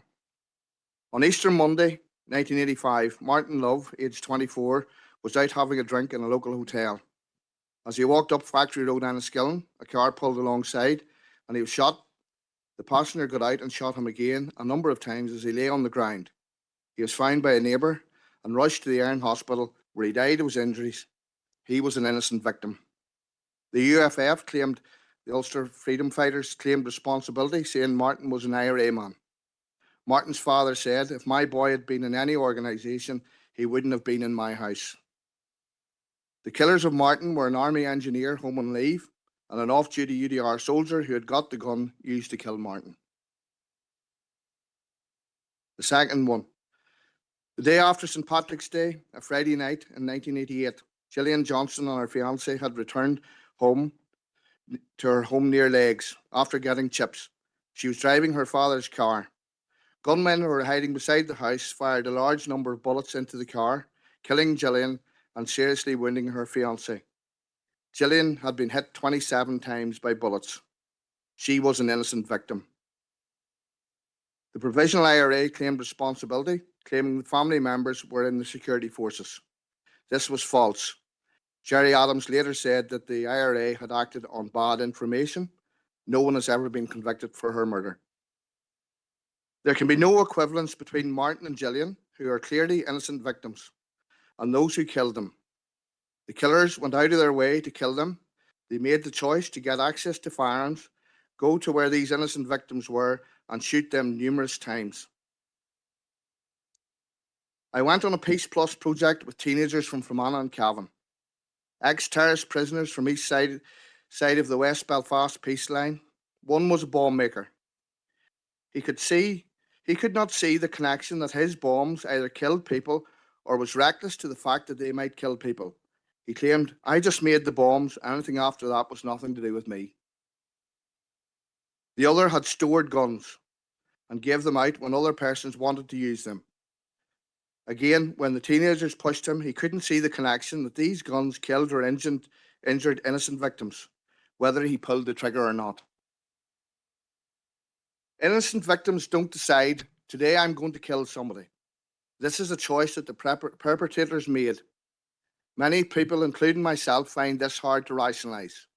How can you decide to end another human's life simply because they don't agree with you? This is why I'm appealing to the Justice Minister, Naomi Long, to ensure that there are clear lines between innocent victim and perpetrators. Okay, thank you, Councillor McCloughley. I go now to Councillor Warrington. Okay, just before you do, Councillor Podrigan Kelly is waiting in the lobby, so we'll try to admit. Okay, thank you. Move now to Councillor Warrington to second this proposal, this motion. Thank you, Chair. There can be no moral equivalence between an innocent victim and a victim maker. None at all. To even suggest otherwise is a gross insult to every family that still carries the scars of terrorism. Innocent victims had no choice. Those who planted bombs, set traps, and pulled triggers did so with cold calculation and murderous intent. The perpetrators of atrocities like the Poppy Day massacre in Enniskillen and the Oma bomb knew exactly what they were doing, slaughtering men, women, children in the name of a twisted ideology. Yet shamefully, there are still individuals in this chamber who cannot bring themselves to condemn those barbaric acts. Their silence speaks volumes. It exposes a mindset that still refuses to face the truth, that terrorism was never justified, never noble, and never acceptable. I grew up in South Fermanagh during the Troubles. I saw families torn apart, communities broken, and lives destroyed. The pain was real, the loss was permanent, and the wounds still run deep. Let us be clear, it doesn't matter which terrorist organisation carried out these atrocities. They were all wrong. To attempt to portray the victim maker as victims themselves is not only delusional, but is morally bankrupt. They had a choice. Their innocent victims did not. And anyone who tries to blur that should hang their heads in shame. I second the motion before us. Thank you, Councillor Warrington. So, obviously now, I'm going to look around the room for other contributors. Councillor Mahons first. Thank you, Chairman, and can I thank both councillors for bringing forward this motion here this evening for debate. We as a party have always stood firmly as a voice for the innocent victims of terrorism. Those who did nothing to bring such horror upon themselves, but still live daily with the consequences. Their pain and their loss must never be diluted, rewritten, or indeed forgotten. How can you tell a widow who lost her husband to terrorism that the very person who killed him shares the same legal status as her? It is absolutely vital that we draw a clear distinction between the innocent victims of terrorism and the perpetrators of violence. There can be no equivalence between the security forces and those who waged the campaign of terror against them. Victim makers are not victims. There can be no equivocation and no rewriting of history. The use of the word innocent is not a matter of political convenience or party interest. It is about the fundamental distinction between those who carried out acts of murder and those who were targeted by them. The word innocent is non-negotiable. When we vote on this motion this evening, we'll be taking a close look at all the parties. This is your moment to demonstrate whether you will stand with those who were murdered and maimed through no fault of their own. Victims and their families will indeed be watching, and they will never forget where people and party stands on this issue. We're voting in support of the motion. Thank you, Councillor Mahon. Go now to Councillor Debbie Coyle. Thank you, Chair. Well, we are in total opposition to the motion around attempting to change the legal definition of a victim for the following reasons. The Victim and Survivors Order 2006 referenced in the motion contains the legal definition of a victim and survivor. They are individuals appearing to be any of the following: someone who is or has been physically or psychologically injured as a result of or in consequence of a conflict-related incident, someone who provides a substantial amount of care on a regular basis for an individual mentioned above, someone who has been bereaved as a result of or in consequence of a conflict-related incident. This legal definition is comprehensive, inclusive, non-judgmental, and is not influenced or shaped by narrow political and or divisive perspectives. The same legislation established the Commission for Victims and Survivors, which promotes the interests of victims and survivors. The Commission is also responsible for carrying out research and providing advice to the Executive in relation to policy decisions based on the legal definition of a victim. The Victims and Survivors Service delivers support and services to improve the health and well-being of all victims and survivors. They deliver funding and support on behalf of the Executive. They are there to assist all victims and survivors as defined by the legal definition without taking into account the circumstances surrounding their injuries or bereavement or their political orientation. The Victims and Survivors Forum is appointed by the Commission and Victims Commissioner to help in understanding the needs of victims and survivors while giving advice to the Executive Office. Its membership spans the political spectrum, having included former members of British Armed Forces, civilians, former political prisoners, etc. All of these mechanisms have been working well since the Victims and Survivors Orders came into operation 19 years ago. They provide a voice, essential services, funding and assistance for all victims, their advocacy groups and survivors. They are all bound by the 2006 order and the legal definition contained within that legislation. Any attempt to change the legal definition would drive a wedge through the victim and survivor community and undo a lot of the excellent work being done on their behalf by the agencies outlined above. The order depoliticised the issue of victims and survivors, with all victims and their advocacy groups working in concert on behalf of everyone impacted by the recent conflict. This motion is an attempt to divide that community by politicising the definition and excluding a section of society from accessing what is rightfully theirs. Final It should comment, be please, opposed. Debbie, at the 3-minute mark. Could you make your final comment, please? Right, last sentence. It should be opposed by all citizens and political parties who subscribe to equality and a rights-based approach to dealing with our past conflict.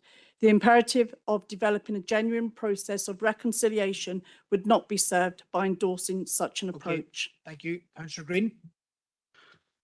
Thank you. I wasn't going to speak on this, but I feel I had to, I suppose, due to the hypocrisy of the party that's bringing it.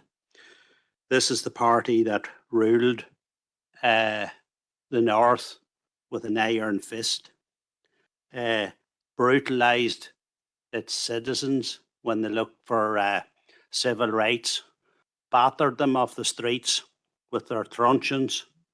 I go back to a couple of years after partition when the 6 members of the McMahon family were took out and shot by state forces. People in glass houses shouldn't throw stones. This party, I don't think, ever apologised for their role in how the people of these 6 counties were treated. They were brutalised. They were forced into emigration because they couldn't get jobs. It was remember even some of the famous quotes by their great leaders. There's a Protestant parliament for a Protestant people, and we wouldn't let one of them about the place, as in Catholics. It's a disgraceful thing to try and divide victims now.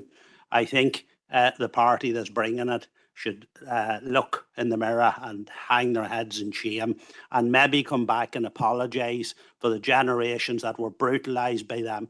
And remember, and some people sitting here that were former members of organisations like the RUC and UDR that had to be disbanded because they were up to their necks in collusion by modern their fellow citizens.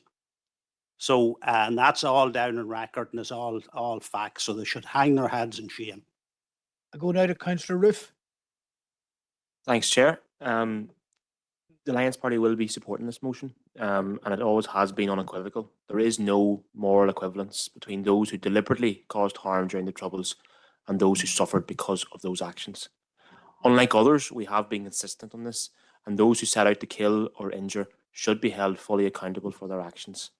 Since our foundation in 1970, the Alliance Party has stood unequivocally for the rule of law throughout. I thank Councillor McLaughlin for his respectful presentation of a very difficult issue, but it is deeply disappointing that some parties, including unfortunately his own, have chosen to willfully misrepresent Naomi Long's recent comments on the issue for cheap political gain. Such distortion not only undermines honest debate, which is what we need in this, but it actually also causes real hurt to victims and survivors, people whose suffering deserves respect and not exploitation. Justice should hold people to account for what they did, and victimhood should recognise the harm that was done. Treating them as entirely binary only creates more division and more pain for those who have already suffered. And the Victims and Survivors Order in 2006 did establish a framework to ensure access to vital services, needs-based health and wellbeing support, psychological therapies, pain management, and more schemes to help people who have been affected. Recognising the complex realities of our past, including that some individuals could have been both victims and perpetrators at different times, is neither new nor controversial. That understanding is built into the actual 2006 order and is reflected in the work of the Victims and Survivors Service. This is about acknowledgement, and it is not, as been determined or tried to be about equivalence. Let me emphasise what I've said so far. There is no moral equivalence between perpetrators and the innocent. But Northern Ireland will only move forward when all parties commit to reconciliation, recovery, and most importantly, responsibility. An Alliance will be supporting this motion.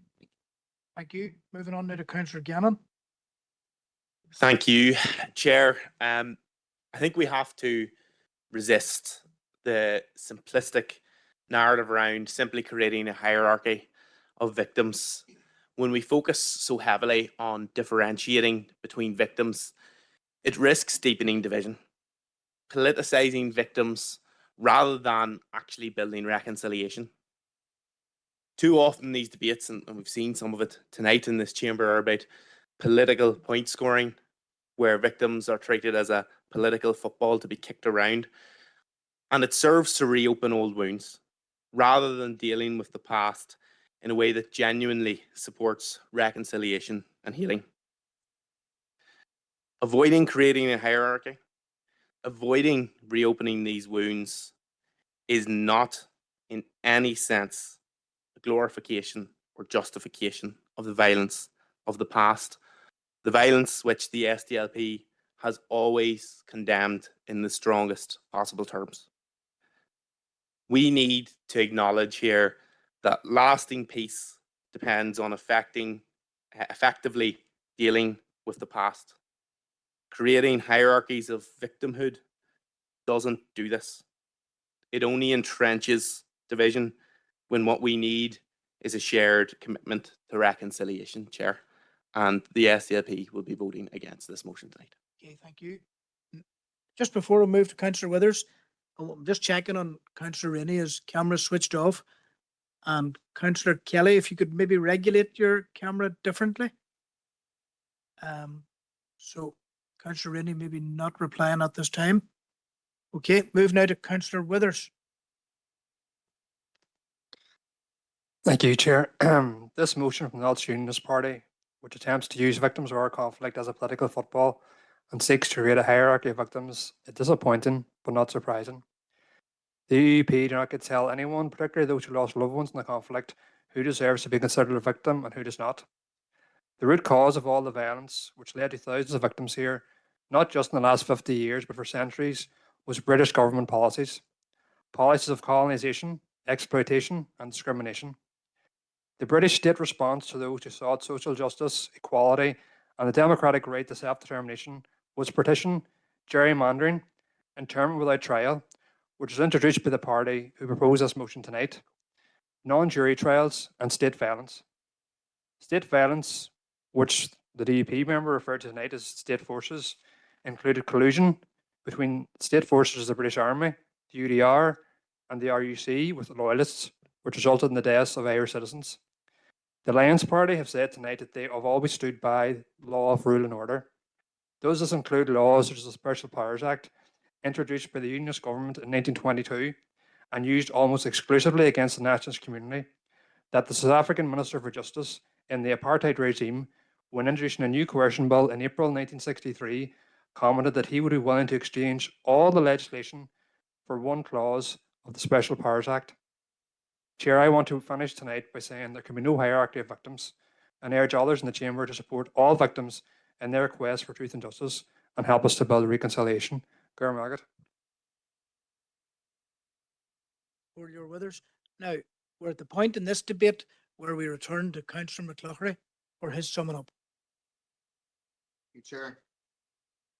We're not asking to change the legislation, but we're to make it clear that there is a difference between those who. Do you want to just bring your mic down if you didn't mind? Right. Yeah. Sorry, Chair, I thought I had it down. No, you're right.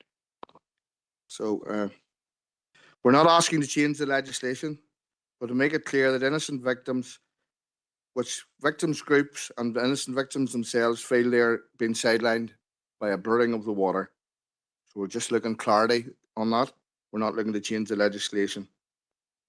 In reply to Councillor Green, if he'd give the full quotation, maybe it would help. When Mr. Craig was asked, he was asked a question, what about your Protestant Parliament? He said, you must remember that in the South they boast of a Catholic state. They still boast of a Southern Ireland being a Catholic state. All I boast of is that we are a Protestant Parliament and a Protestant state. So you can write that down, Seamus, and use it in the future whenever, because you don't normally come in to speak. So just to help you the next time if you're going to use that particular phrase. So, but we do need clarity. Innocent victims need to be held above anybody else. There's a difference. There was a choice. Many people made one choice and a very few made a different choice. Both sides of the community carried out atrocities on each other, and that had to be condemned. And it also has to be called out, and innocent victims must be treated separately. Thank you. Okay, thank you for your spoken contributions to this debate. I'm going to go straight to the vote here, and I anticipate that there will be a division and that it will require the online voting to be set up. A recorded vote has been requested and agreed. Okay, so I'll just seek an indication from the IT team that we're ready to go in terms of online. Okay.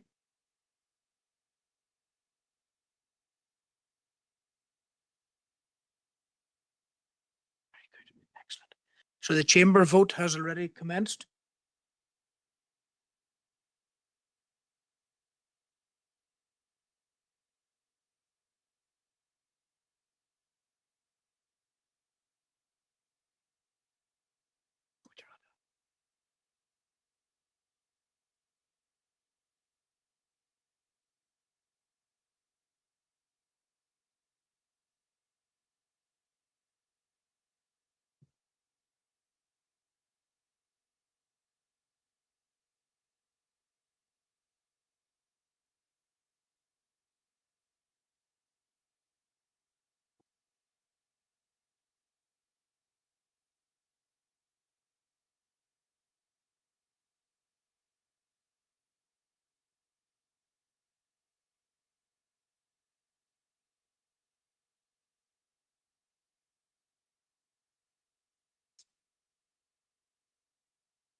Okay, members, in the context of that vote then, 11 for and 23 against, and the motion falls.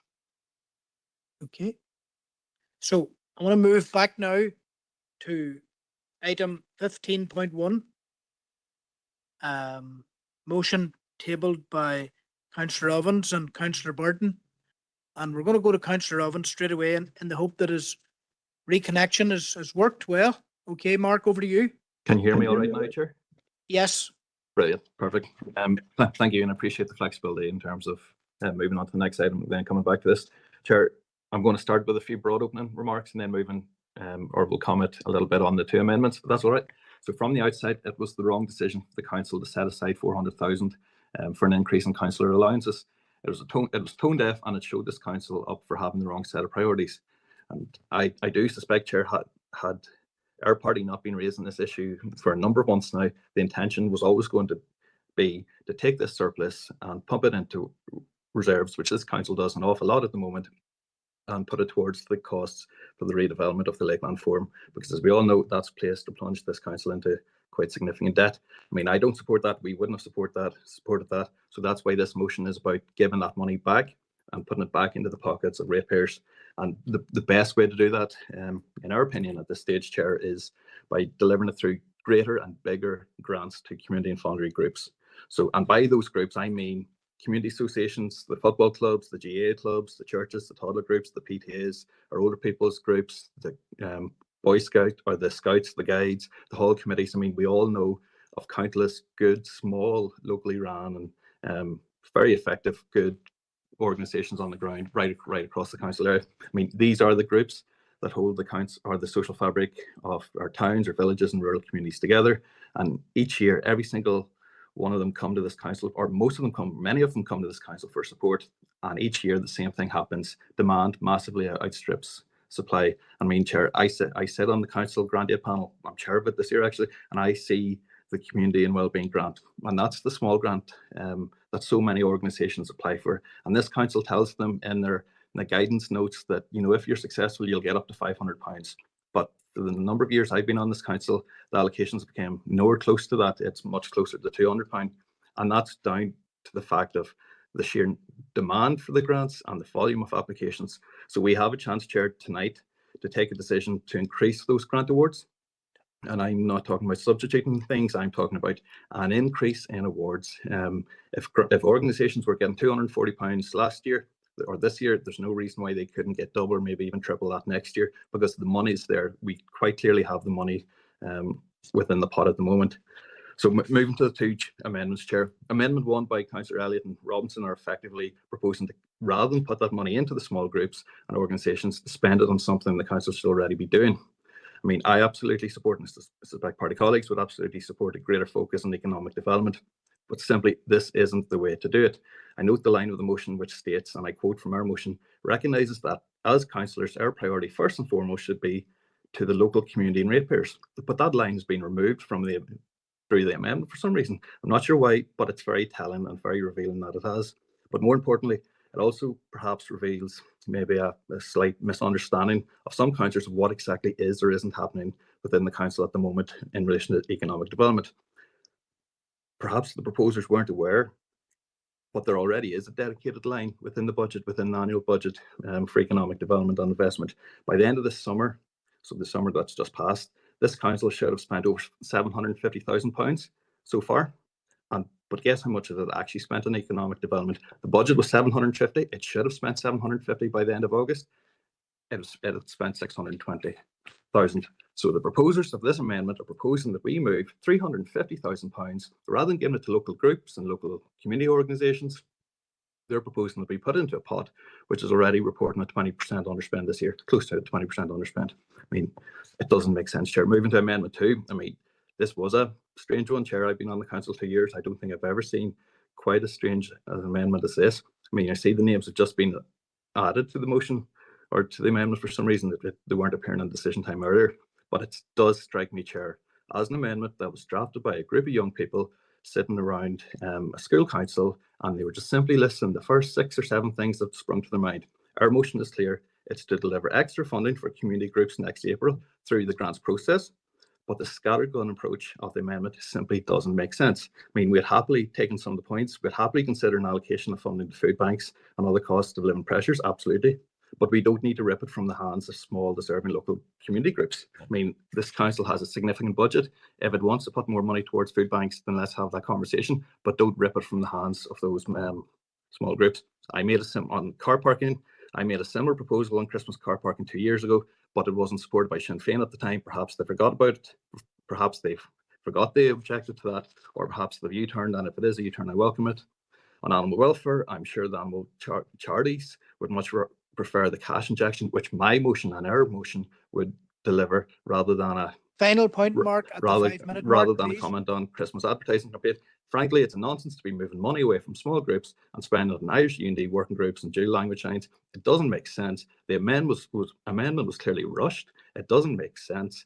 Clearly back the fag packet calculations too. I mean, Thank an you. admin officer for £20,000.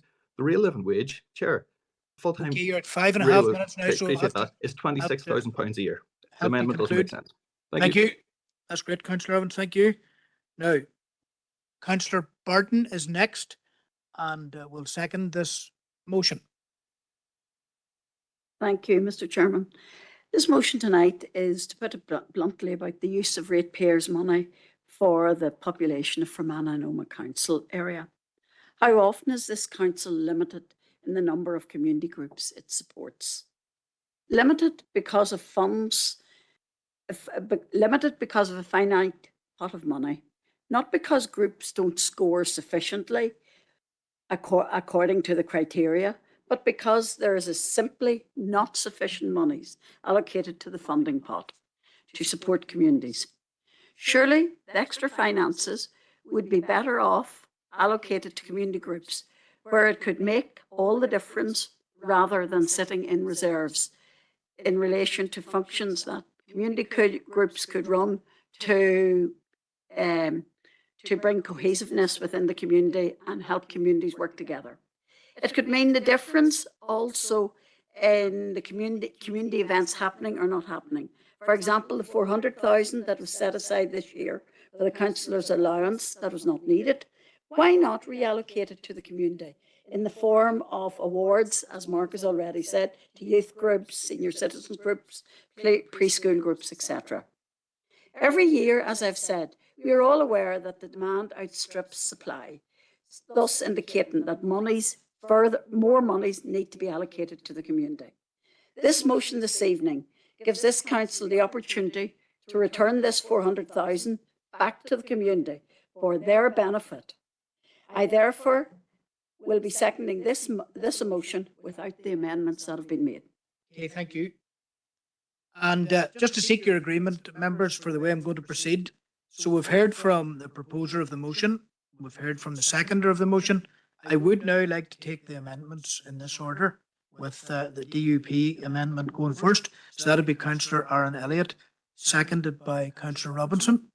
And then the other amendment proposed by Debbie Coyle, Councillor Coyle, and Councillor Donnelly. So I'd like those four speakers to be the next four speakers, and then I'll open it to the floor. Does that meet with the agreement of everybody in the room? Okay. Okay. Okay. No problem, and we'll be taking votes accordingly. So I'm going to go down to Councillor Elliott to propose his amendment, and that's 3 minutes. 3 minutes as distinct from 5. 3. Okay, Councillor Elliott. Thank you, Chair. At the outset tonight, we very much support and encourage the vital role of community and voluntary groups across the district and the role they play in supporting and strengthening their local communities. And in particular, we welcome the Community Infrastructure Fund recently brought forward by our Minister, Gordon Lyons. In relation to tonight's motion, whilst there are merits in providing this money as an additional allocation to the regular grant call, there's a concern that we as a party have heard from many groups that have spoken to us about some of the previous capital funding streams that have been run by this council that seem to be dominated by the same particular type of project. Our amendment to the motion tonight proposes that the council explore with the local tourist organisations and local businesses how this money can be used to further enhance the tourism offering provided by the district. We as a party are very conscious of the challenging economic climate that exists for many of our small local businesses following the rise in national insurance and in advance of the upcoming autumn statement. There have been a number of initiatives run by organisations in the district in recent weeks, and we would suggest that the council engage with these groups to ensure that these successes can be built upon to do what we can as a council to support our town centre. Regarding the second amendment on the motion tonight, we do not support any allocation of any public money towards the Irish Unity Working Group, as we believe it is not an appropriate use of finances for this council.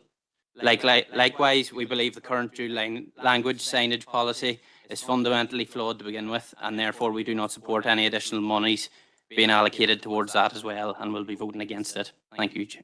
Okay, thanks, councillor Elliott. Councillor Robinson is going to be the seconder of this motion, sorry, amendment. I'll second the amendment. And I'd just like to say maybe economic profession video for agri-food and engineering and that there, etc.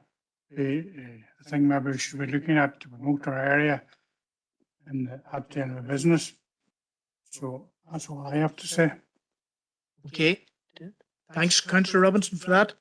Now I'm going to go to councillor Coyle for amendment number 2. Thanks, Chair. I do agree that the money should go straight to the community.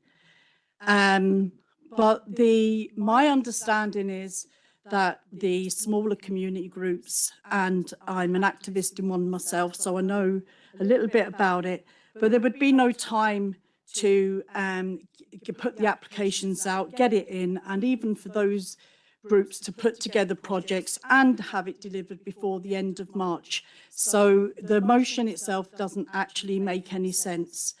And I don't appreciate the rude and disrespectful comments made, or the blatant discrimination against the native language of this island, or actually anything Irish, so I will ignore them. What we're proposing is written down there. We're in a position as a council that because we've done these programs before, we're proposing that 200,000 is given straight to the charities, some of which I'm sure you mean, maybe you don't support St Vincent de Paul, the Salvation Army, the Red Cross, or the food banks. But these people are working with our most vulnerable people, and they can distribute food and fuel to relieve financial and winter pressures throughout this winter. The breakfast clubs in schools is another project that the council have done, so there's no need to reinvent the wheel. It's something we can go straight away and benefit so many children in our council area. The Christmas parking is, we're only suggesting that the charges are reduced on the Saturdays in December leading up to Christmas for £1 for 3 hours. And, you know, people either support it or they don't. The animal welfare, we don't have a service level agreement. So actually, Councillor Ovens is wrong, because they won't get any money because there's not time to apply and have it spent by the end of March. So what we would do is support them by having a Christmas advertising campaign regarding pet ownership, so that people don't get their puppies and kittens and be irresponsible and dump them afterwards to those charities. Can you just conclude, final comment? The Irish Unity Working Group has been passed and supported by the majority in this council. The dual language signs is the same, and there's a backlog, and we want them sorted out. And tourism is vital to our council area, including jobs, and the council can start a tourism advertising campaign for Christmas and also for Wydiff Manor and Omagh tourism campaigns. Thank you very much. Thank you. And Councillor Anne-Marie Donnelly. Thank you, Chair.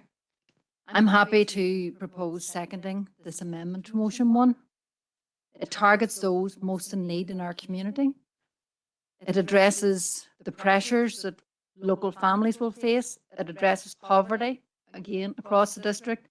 It supports the local schools, looking at, you know, providing breakfast to clubs to children who maybe go to school each day and have no breakfast in their stomach. You know, this is getting the money out to our community. The risk in terms of the original motion is that the money won't be spent in year, and this money must be spent in year. And this is a comprehensive breakdown of how we can get the money out to all sections of the community and get it spent within the financial year. So I'm more than happy to second this amendment. Thank you. Okay, thanks very much, Councillor. So we've heard from the proposer and seconder of the motion, and from the proposer and seconder of two amendments respectively. I'll go now to Councillor Green, opening up this to discussion. Thank you, Chair. And I suppose go to the two items on the amendment that I think is the parts that Ulster Unionists probably object to the most, Irish Unity Working Group and the dual language signs. I remember back in 2014 chatting to an Ulster Unionist politician. He was one of the leading councillors in this council for a number of years. He's retired now. And I remember him talking about the Irish Language Act and all, and he had no problem whatsoever with it. And there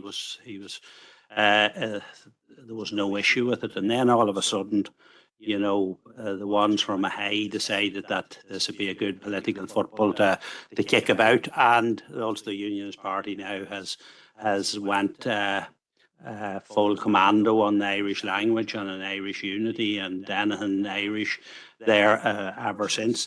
It's a wee bit predictable from them. I suppose when you listen to Councillor Ovens, it's very easy to know where they're coming from on this. He talked that this money shouldn't go into the reserves because it'd go to the Lakeland Forum. It was always very, very obvious that the Lakeland Forum is a project they never wanted to be done. The Lakeland Forum would be closed now, only the council did what it did. It wouldn't be going to be rebuilt. It would be closed forever. The Ulster Unionist Party opposed it being built in the 70s. They tried to stop it in the 90s, and now they're trying to stop it again for the simple reason they're Tories in disguise. Probably at the next elections they'll be in the Reform Party. They don't want a public service. They want to privatise everything. That's their motive. Everyone can see it. They know it, we know it, but they're too afraid as of yet to come out and say it. But I'll predict now before the next election there will be Reform Party candidates sitting in them benches if they get elected after the next election. But that's where we're going to, and that's the facts of it. And for Councillor Ovens to come out with his type of stuff about a crowd of children put this together.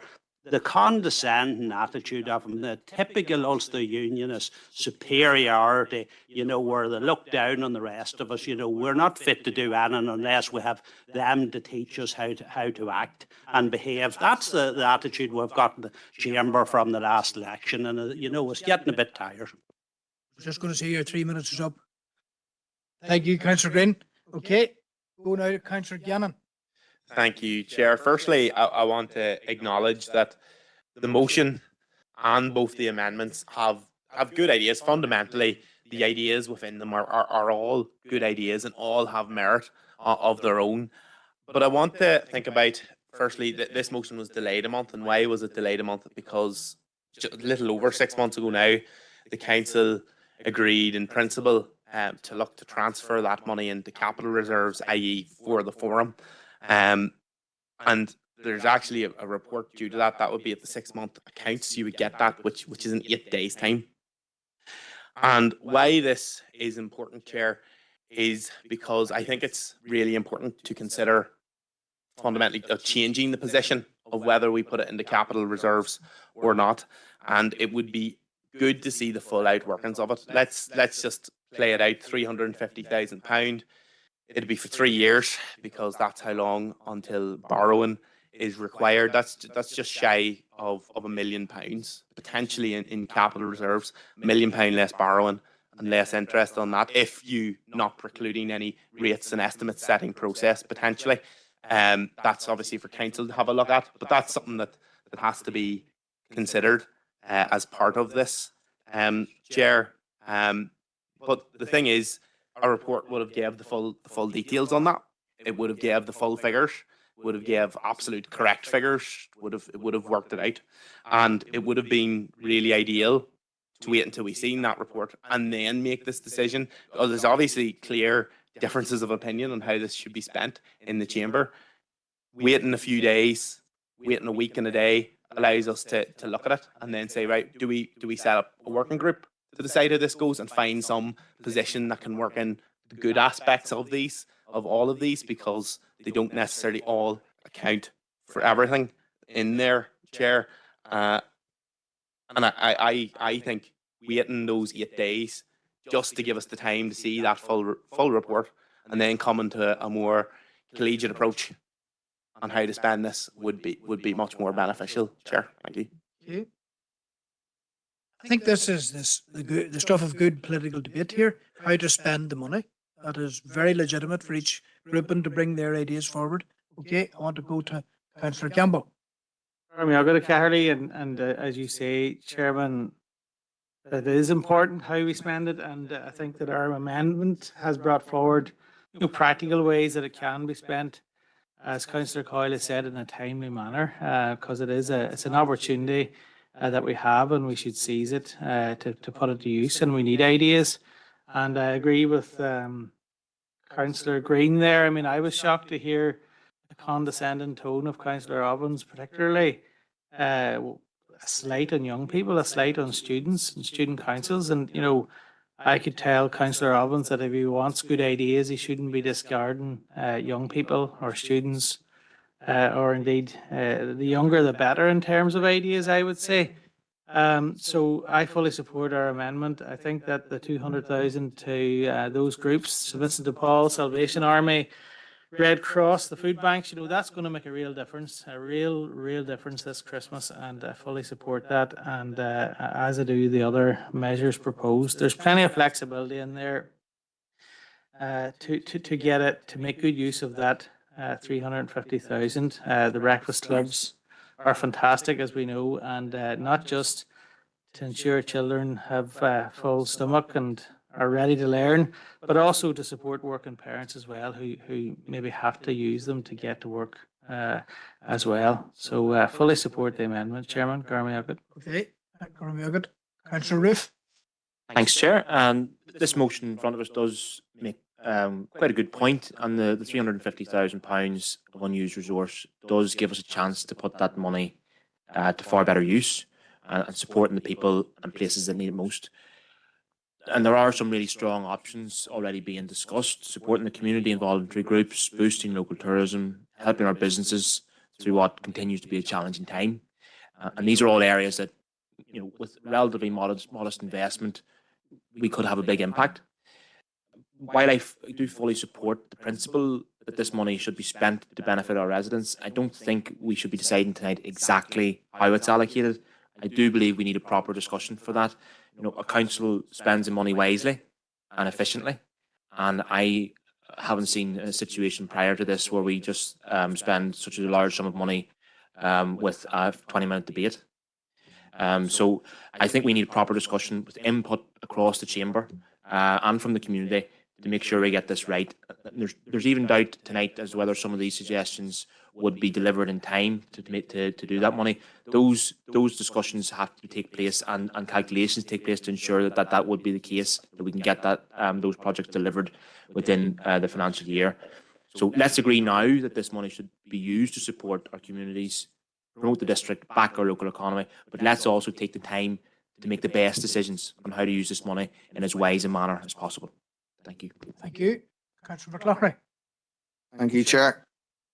It's very interesting that we're actually debating how to spend money instead of how to cut back. We have some very interesting ideas coming forward.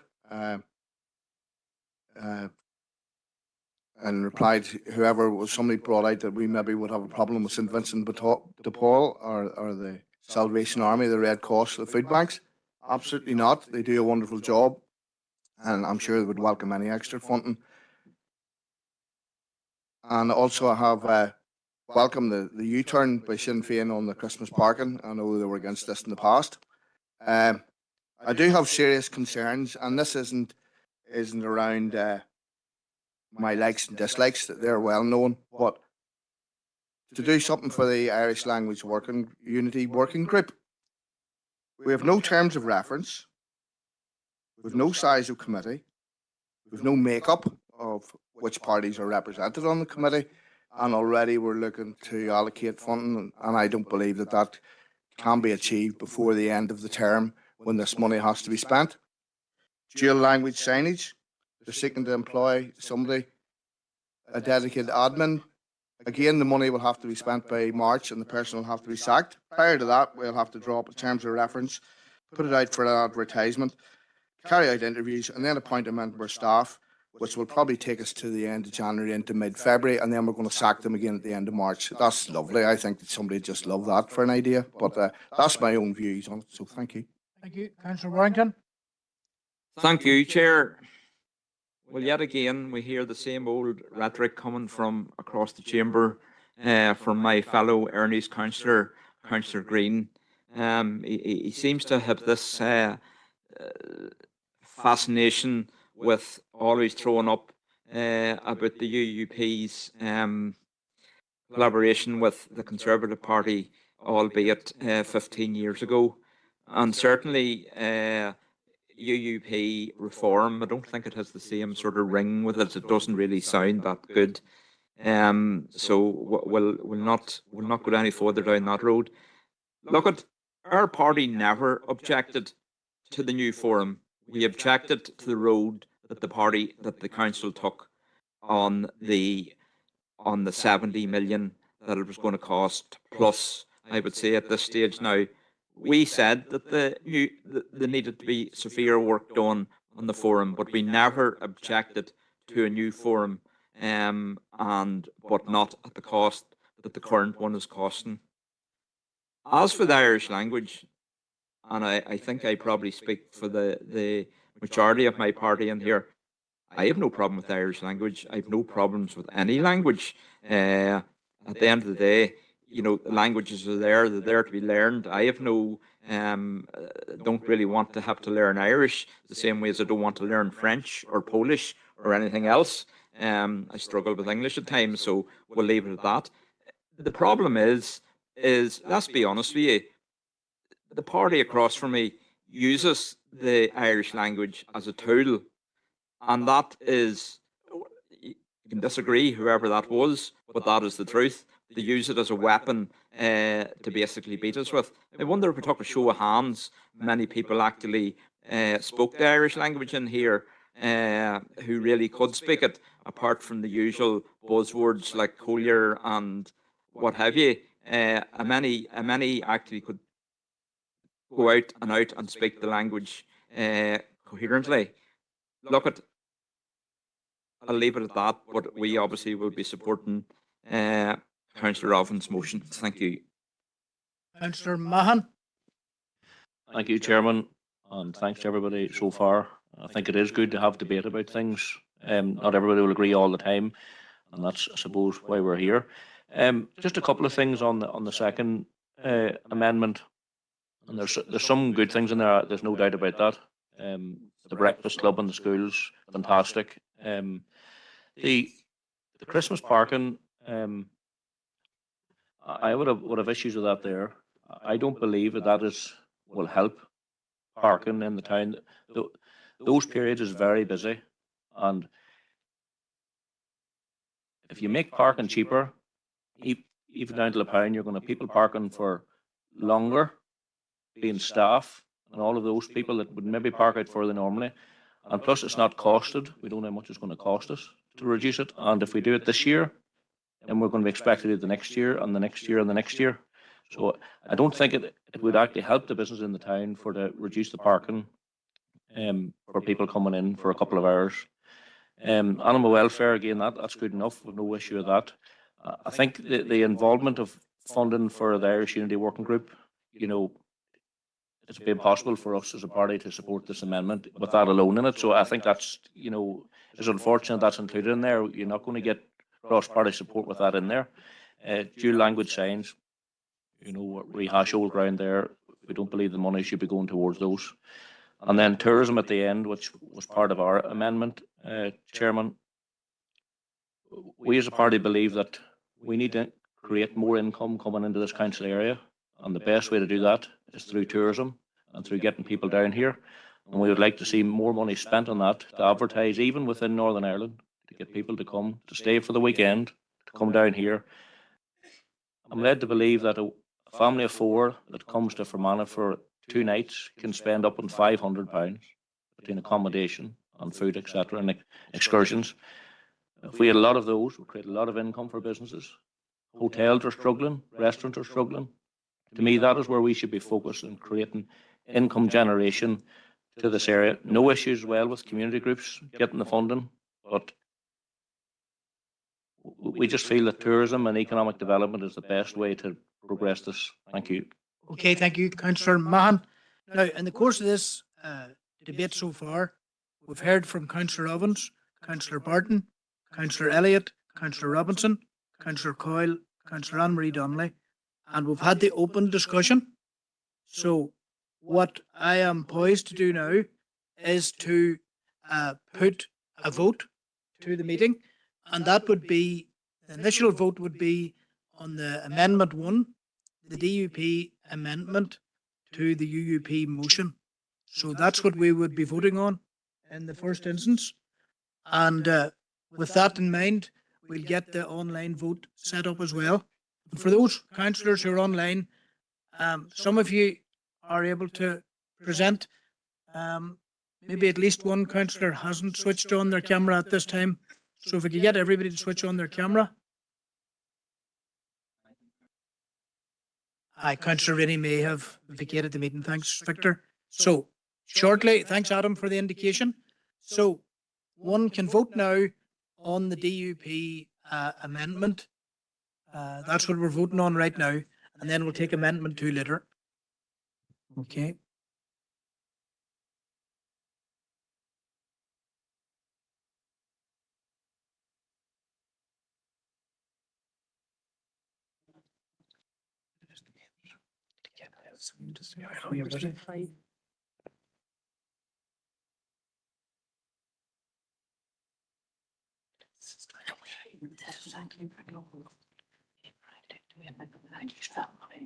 I was like to have spoken about it. I'm just suddenly realising because nobody said this. I don't know what you feel about it. The Irish Unity working group, professional working group to promote the union. Said. There's no time for that.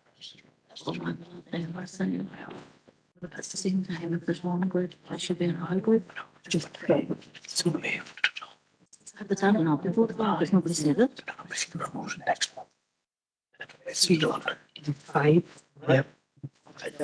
And 20 against. This without amendment. Right.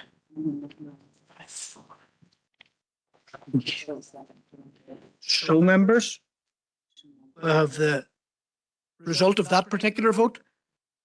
Amendment 1, which came from the Democratic Unionist Party, and 5 for and 29 against.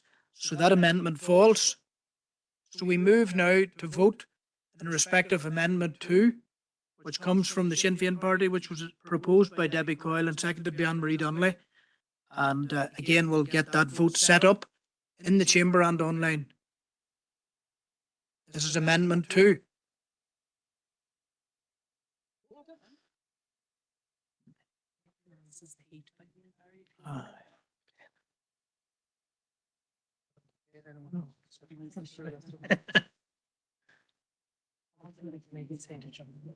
Okay, we're all ready to vote then, or? Okay.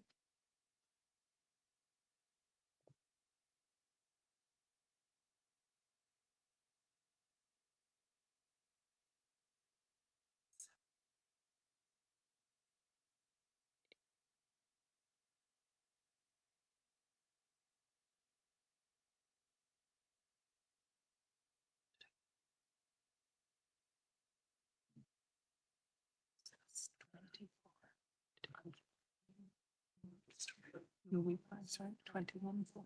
Yeah. 13 against. So that's carried. Comes the substantive motion. And then I remain to mark for some reason. And then you do a final vote. Right. Okay, right. Okay, members. So the result of that particular amendment then, for 21, against 13. So that amendment is carried. Now, in the procedure of things moving forward, what happens now is that I go back to Councillor Ovens, who will sum up. Aye. And we understand that this is now the amended motion, is now the substantive motion. So I'll ask Councillor Ovens to address us now. And I think you've got 3 minutes, Mark. Okay, thank you very much, Chair, and I'll be brief, and I just want to thank everyone who took part in the debate. I mean, I know it was mentioned a couple of times, but I actually thought this last half hour was a really good debate. It's something we should probably discuss and debate issues like this more often, but because this is serious, this is all about ratepayers' money. I mean, just a couple of very brief remarks, Chair.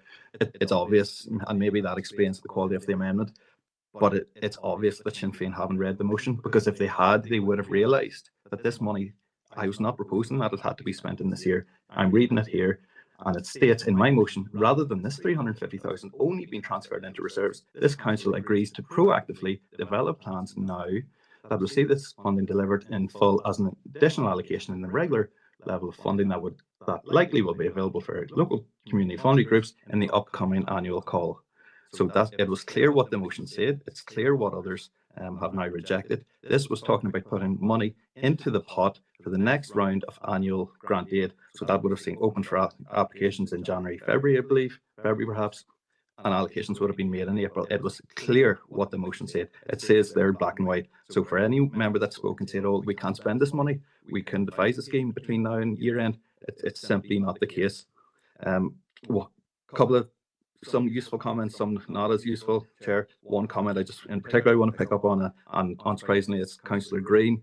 I mean, this nonsense over the Lakeland Forum, it's simply not true that the Lakeland Forum would have been closed by now. It's simply not true.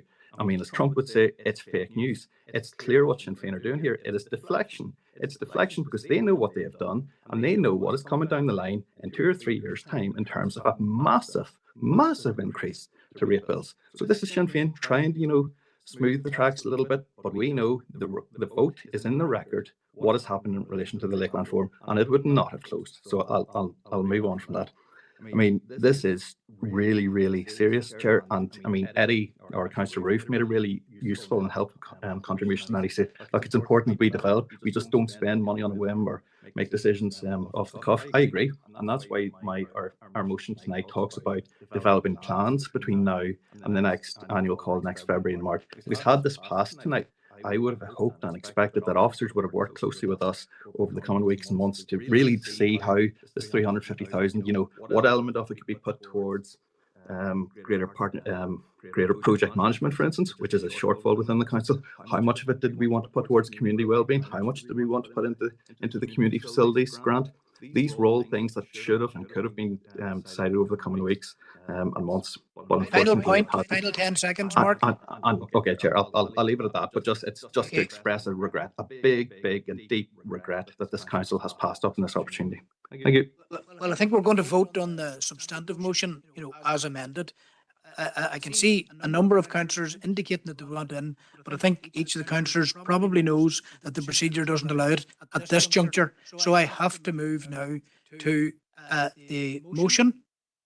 A motion as amended. John, I can't. The procedure, you chaired the meeting last year. You know the rules and the procedures, so I have to stick to the rules and the procedures. So we're moving ahead now to set up a vote on the substantive motion, which is the original UUP motion amended by Amendment 2 by Sinn Féin. So we're going to take that now, Adam.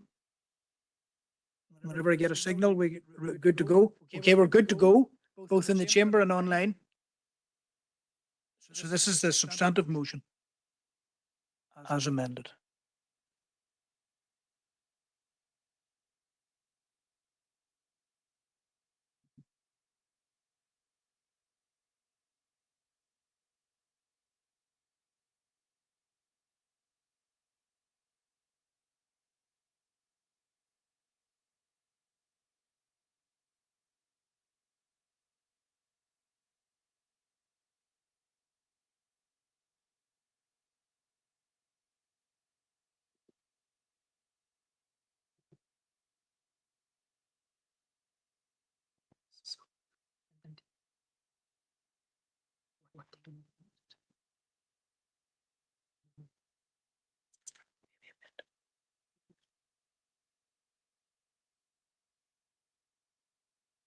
Okay, members. Taru on Chehan Shin, the result of that particular vote, which is 21 for, 14 against, which means that the motion as amended is now carried. Okay, thank you, members. Now we're going to move. Chair, sorry, if I could just raise a point of order, just very briefly. Okay, Mark, I'm now duty bound to ask you which standing order you're going to reference in respect of your point of order. I was hoping to, Chair, and I've got the standing orders in front of me, but I can't find it. It's in relation to the council taking a financial decision without knowing the full financial implications. Because whenever I look at point 3 of the amendment, it seems to me that this council is just now taking a decision. That is not in standing orders, Mark, so I'm going to have to move on. But I'm going to move now to protocol and- 15.3, celebrating men and boys. This is the best way to do this. Is it a point of order, Seamus?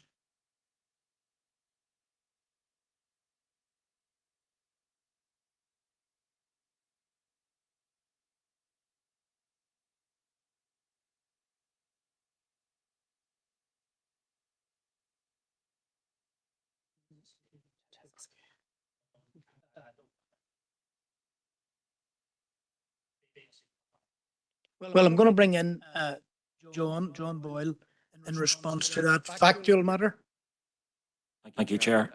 Certainly, when we took the decision, or when the members took the decision in April regarding the Fermanagh Lakeland Forum, it was stated that the forum, if it were to remain open, would not last another year.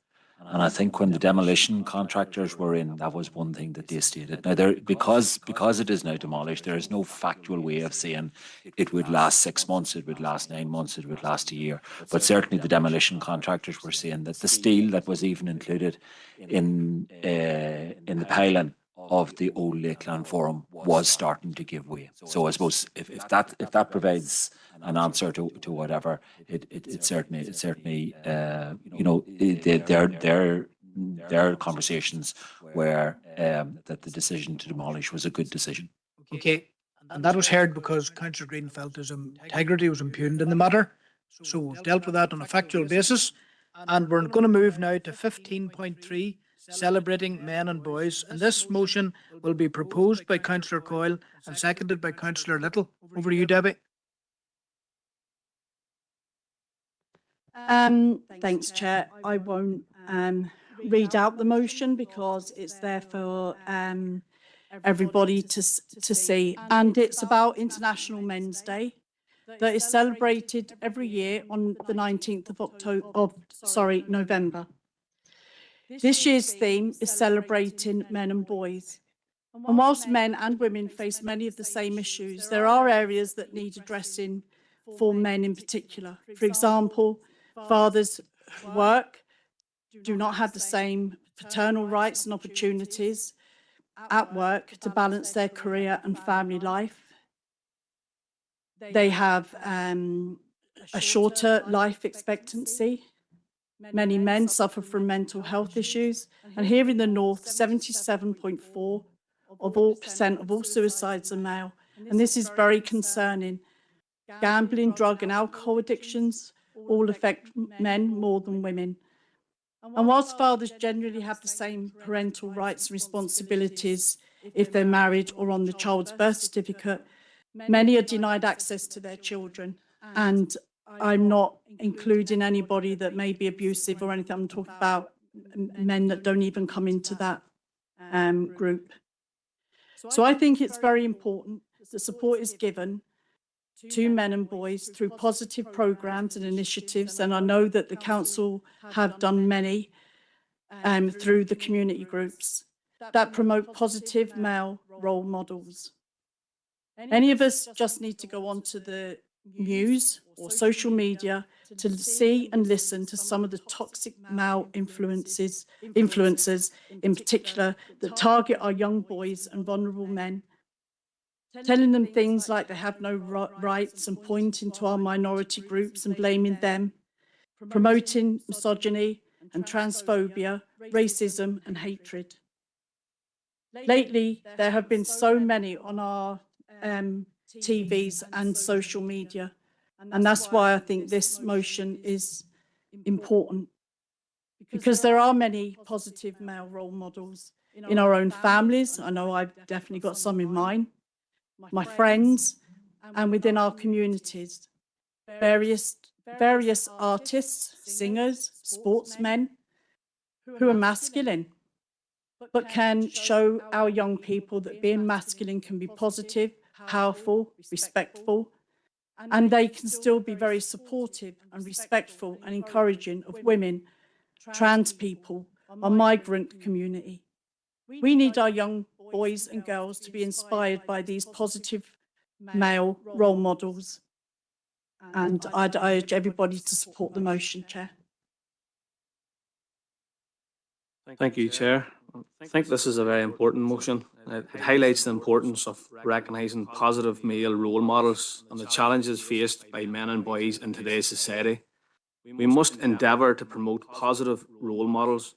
We cannot afford to be complacent, particularly as we have seen the extremely worrying rise of toxic so-called online influencers and the detrimental effect that this can have on young boys and vulnerable males. We must challenge these toxic attitudes wherever they may be. We must continue to promote positive role models in our society, in our schools, in our sporting clubs, everywhere within our district. Happy to second the motion. Okay, Rocky Mayorish, Bernard McGrath is next. Councillor McGrath. Thank you, Chair, and thanks to Councillor Coyle and Councillor Little for bringing this motion. International Men's Day is an opportunity to highlight and raise awareness around many issues that men face, including abuse, homelessness, suicide, violence, and more. The 6 pillars of International Men's Day are most definitely worthwhile of promotion. In an area of toxic masculinity, there are so many negative role models out there influencing young men and boys, so it is important to promote positive male role models, not just movie stars and sportsmen, but everyday working class men who are living decent, honest lives. It is also well known that many men struggle with aspects of their well-being, such as social, emotional, physical, and spiritual well-being, issues boys and men often aren't encouraged to talk about. International Men's Day creates the opportunity and space to highlight some of these struggles, and we will be supporting the motion, Chair. Thank you. Thanks, Bernard. I'll move on now to Colette. Councillor McNulty.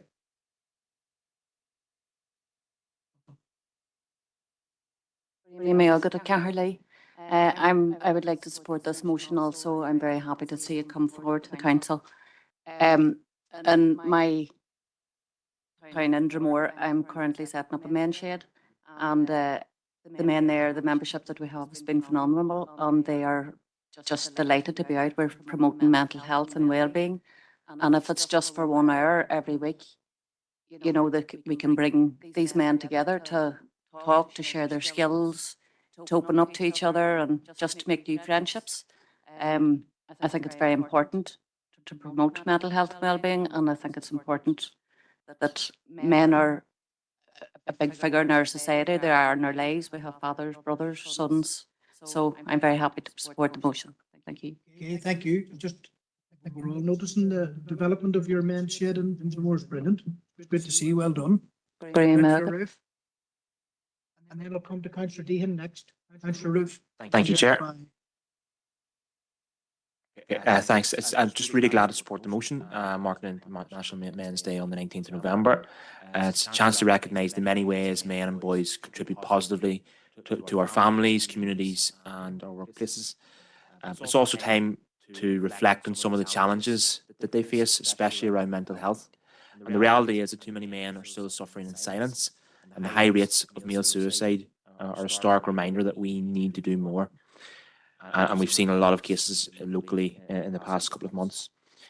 We have to keep encouraging open conversations and making sure support is available and accessible, and that men feel comfortable getting that support. It's also vital that we talk about role models, positive male role models, whether they're their dads, teachers, coaches, or community leaders, can have a huge impact on young people. But we also know that negative influences are out there, and they can shape harmful ideas about what it means to be a man.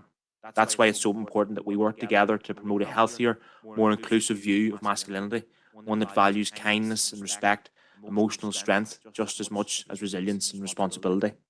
And so I welcome the Council's commitment to supporting the initiatives that will help men and boys thrive in this modern society.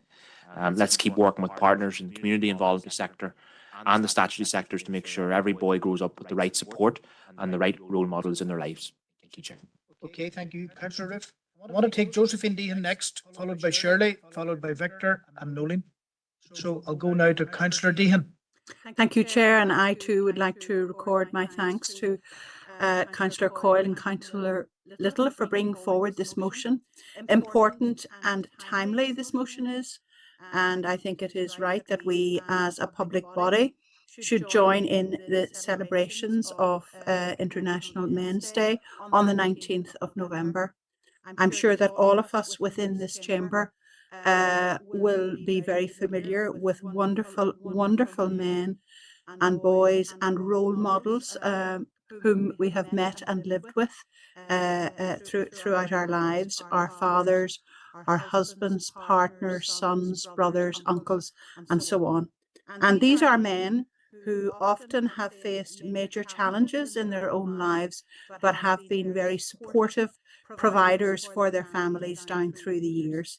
It's important to recognise that and to acknowledge that. I think there's no doubt, Chair, that social media in particular has been guilty of often portraying a very toxic form of masculinity. And I don't think that that truly reflects the true spirit of men and boys.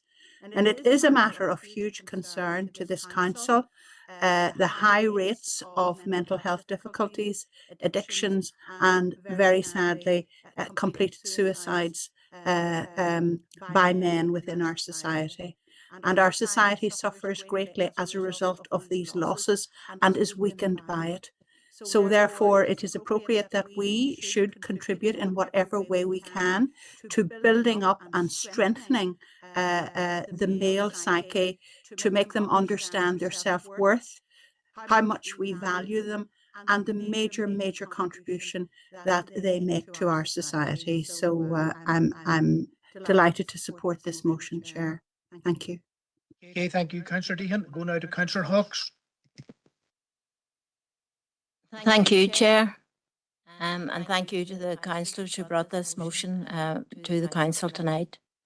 Across Fermanagh and Omagh, men and boys play a positive role in their community, whether that be in their families, their workplaces, churches, schools or sports clubs.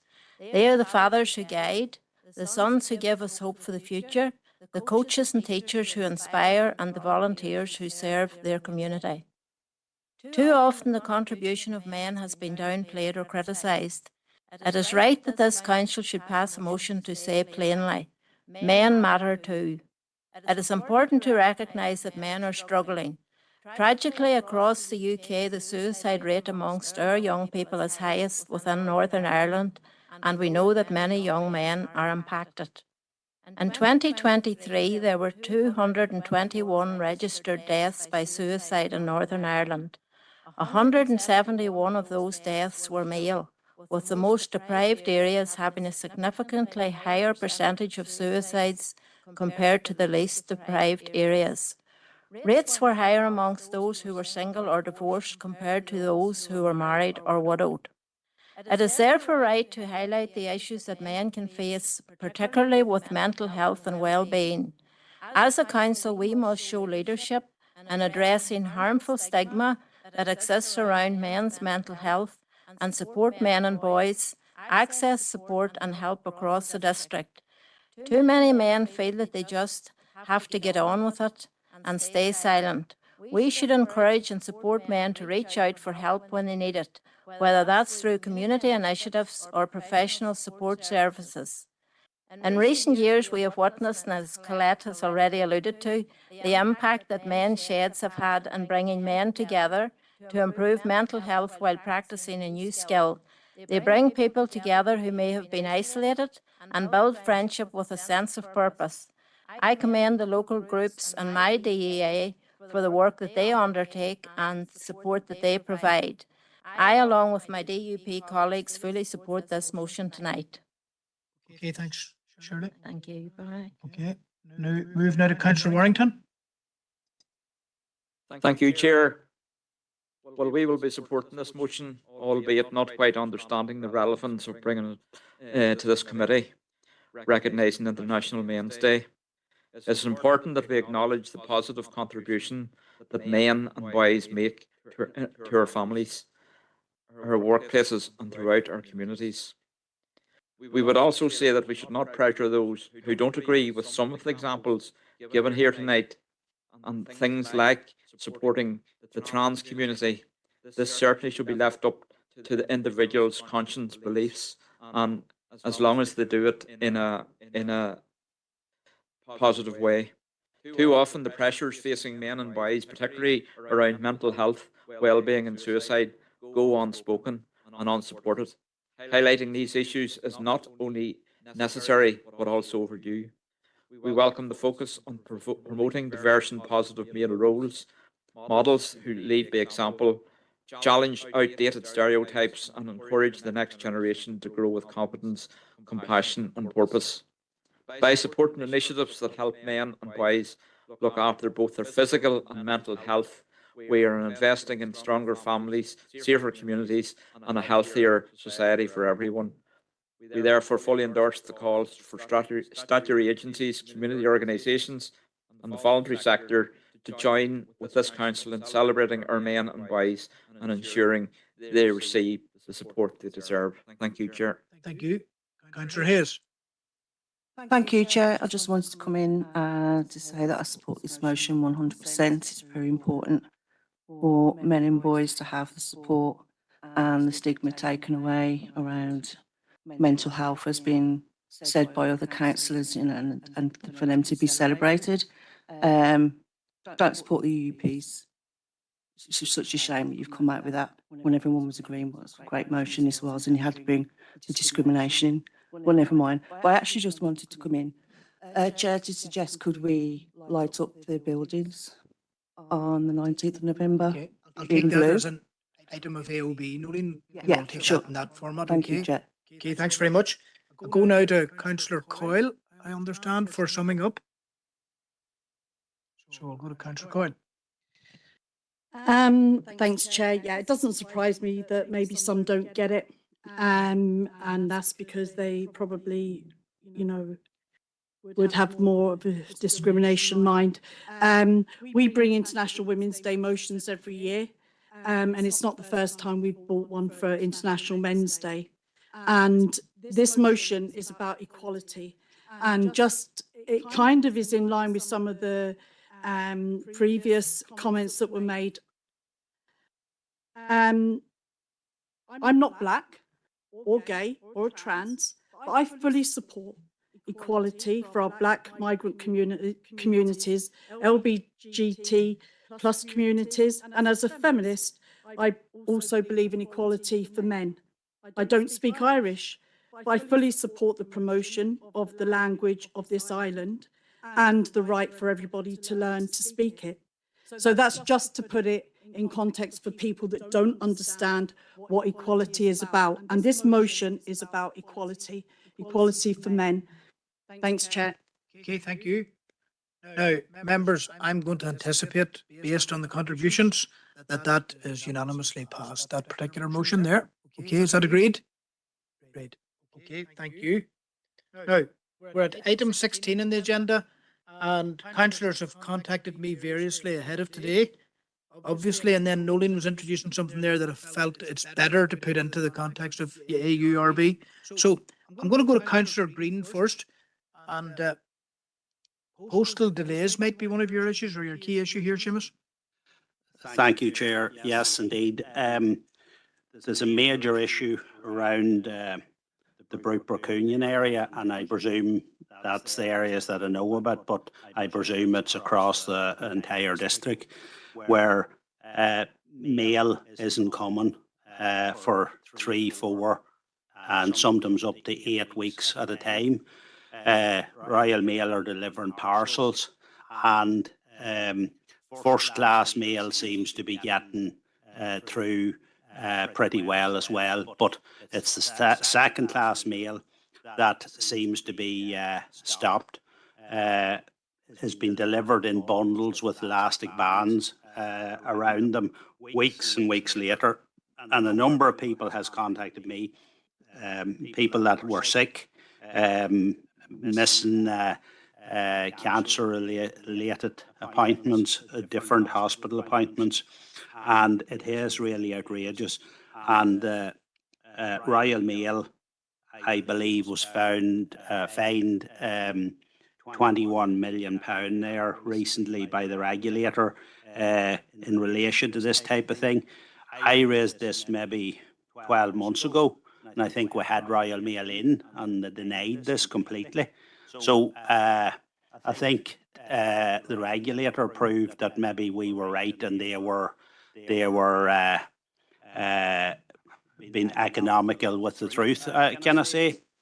So I would propose that we ask them in again, and we write to the Royal Mail and we write to the regulator pointing out what is happening in this area, because it really is a disgrace.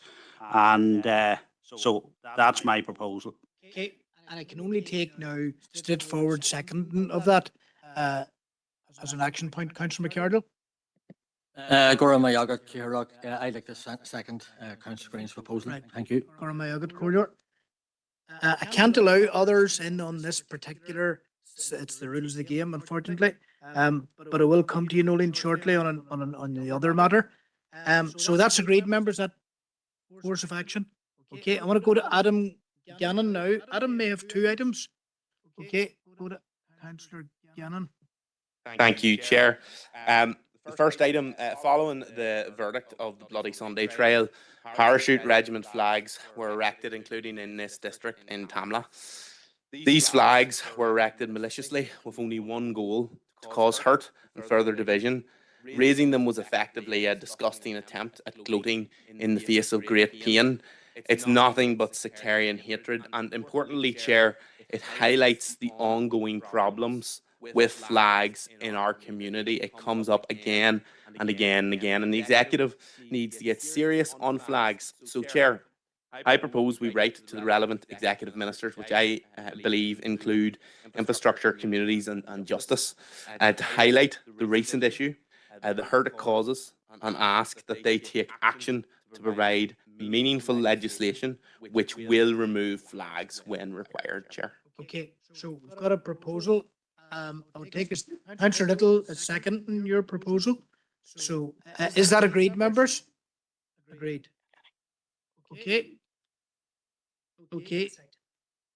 Next item, Adam. The next item, I was contacted by a significant number of residents regarding the visit of the Education Minister, Paul Givan, to Israel last week, and what appears to be an official visit and an official capacity, and including in the illegally occupied territory, where he used civil service resources and promoted the trip through official departmental channels. Chair, there's a few questions this raises. Can ministers make official visits to other countries without executive approval? Should civil servants have been present? Further to this, he visited a school in illegally occupied territory, which, from my reading, is against UK foreign policy. And of course, he took part in this purely as a propaganda visit, as a minister to a state committing genocide that has murdered 50,000 children, bombs schools, and essentially uses state terrorism, not to mention the fact that it's basically an apartheid state where we have people segregated, including in education. What are your action points, Adam? Because that's what the proposal will be. That's where I was going next, Chair. So I propose we write to the head of civil service, clarifying when ministers can act in an official capacity abroad.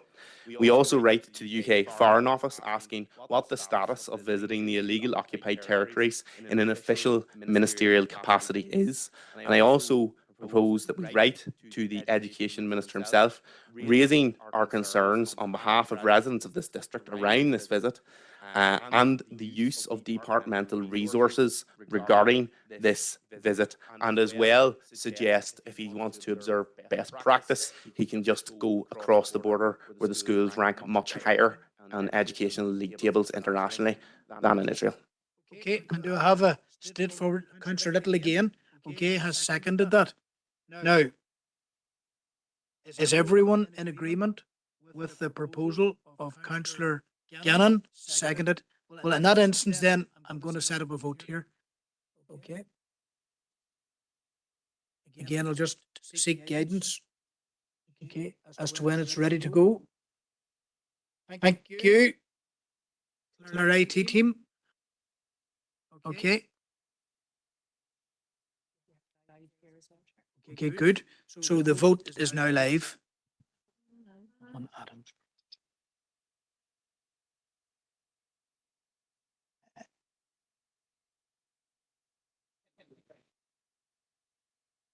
We can say it, please. Thanks. No. We can't cancel each other.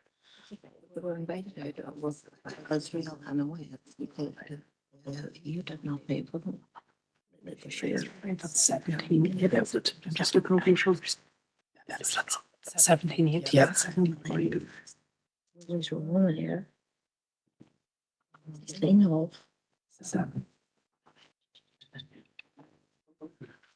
Sorry, it's just 2. I do. That's 19-4. Right. Proposal carried. Okay, members, that's 19-4 and 8 against, so the proposal is carried. Moving on now till Councillor Anthony Feely.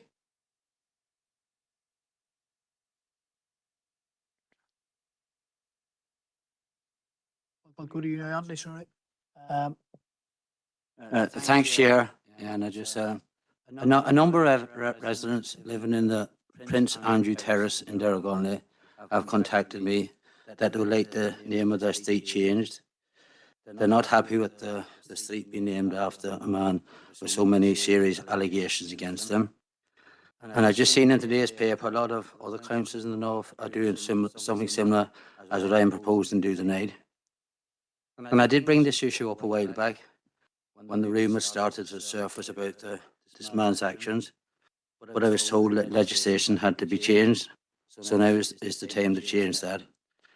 So I'm proposing and looking for a bit of guidance from Alison as what relevant bodies do we contact? Is it Stormont, or do we just do it in-house ourselves? Or just like something to be done that we can get the legislation changed, that we can change this name of this street for the people who's been living in that street long enough, not happy with it. And they've already a new name chosen for it if we get this through. So I just want to see what Alison says. Okay. Chair, sorry, I think we can certainly bring a report on the requirements, but the primary legislation in this regard is held by the Department for Infrastructure, DFI. So we would obviously make representations, and as the councillors indicated, a number of other councils are doing similar. So it may be that there's a collective piece across the sector. Then there would be the issue just of subject to that being facilitated, renaming. We do obviously have council policy in relation to naming of new developments, but again we can bring an update on that in that regard. What I would just note, Chair, this, and I not underestimating the residents' concern, but this could take some time just to allow matters to progress, and is not without complications, even in relation, for example, to mortgages and other property holding as well. Okay, so I presume, Anthony, the process has at least begun, and we'll hear more in the form of a report at an upcoming committee meeting. Yes, and Chair, probably I should just clarify, this will require new legislation. So there's obviously then the Assembly's own timeline as part of that as well to factor in. Okay, thank you. I want to move now to Councillor McLaughlin for his item. Thank you. Do you want to finish off, Anthony? Thanks very much. Councillor Brough has seconded that, so I'll go to Councillor Brough. I'll just press it on now, so on. Thank you, Chair. I'd just like to second Councillor Philly's proposal. Right, thanks very much. Okay, so that's a process in train, and now we go back to Councillor McLaughlin. You're happy? We're all in agreement. Okay. Chair, I've previously raised matters around discharges into Lough Erne, and again we had another fishing competition there a couple of weeks ago, over 600 contestants, and I noticed that perhaps Mr. Eddie, our Councillor Ruth, had a family member did rather well on that in the predator fishing. That brings much needed money. We heard it mentioned there, a family of 4 can bring £500. And again, a fisher person, I suppose would be more accurate because there are ladies taking part in the sport as well. There was more than 300 of those were visitors who came long term. But we need to safeguard Lough Erne. So with view of this discharge, I've now discovered that the people we need to be talking to are the NIEA regulatory team, and that is the principal of Teresa Kearney, and her assistant is Stuart Bennett. I'm not quite sure what Stuart's title is, but the two of them are the key people. There's also somebody in Northern Ireland Water who is a liaison, but I can't get a name for them. But I would like to invite those 3 people to meet with the council. And I believe that the format that we currently have, where we submit questions before and then put the questions to them on the date, would be the best way to go ahead, because a number of issues have been raised over the last 6 months on this issue, and allow them to talk to us, because we need to safeguard the lake. And Lough Lee is getting all the attention, but Lough Erne needs it just as much. Okay, thank you. And I'll take a straightforward seconder for that. Okay, Councillor Crawford will take on that particular matter. Although, Eddie, you were indicating you wanted to speak, did you? Okay, you happy enough? Then I'll go to Councillor Crawford. Thank you. You should nearly declare an interest if some of your people want a big prize. Thank you, Councillor McLaughlin and Councillor Crawford then. Okay, go now till Councillor Paul Robinson. Thank you, Chair. No, maybe I should declare an interest in this, but I'm going to mention it anyway. Man Enterprise is 40 years going. So leave it up to you, Chair, what you want to do, what kind of reception you want to give them. Okay. So leave it in your hands to come back to me. Thanks, Councillor Robinson. The appropriate recognition, we'll discuss that. Thanks very much for approaching it that way. Thank you. And again, there would be a straightforward seconder for that, wouldn't there? Councillor McGuire was indicating first, and then Councillor Gannon wasn't far away. Split finish. Okay, thank you. And Councillor Hayes. Yes, thank you, Chair. I would just like to propose that council buildings would be lit up in blue for International Men's Day on the 19th of November. Okay. Thank you, Chair. Straightforward seconder for that. Councillor Coyle in first. Thanks very much. And that's agreed, members. Okay. So we're now at part 2 of the meeting. So I'll take a proposer. Councillor Thompson, seconded by Councillor Robinson. Thanks, Glenn, for your willingness to move into part 2 of the meeting, confidential business.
Anybody wants to indicate to the press that they're welcome to rejoin us?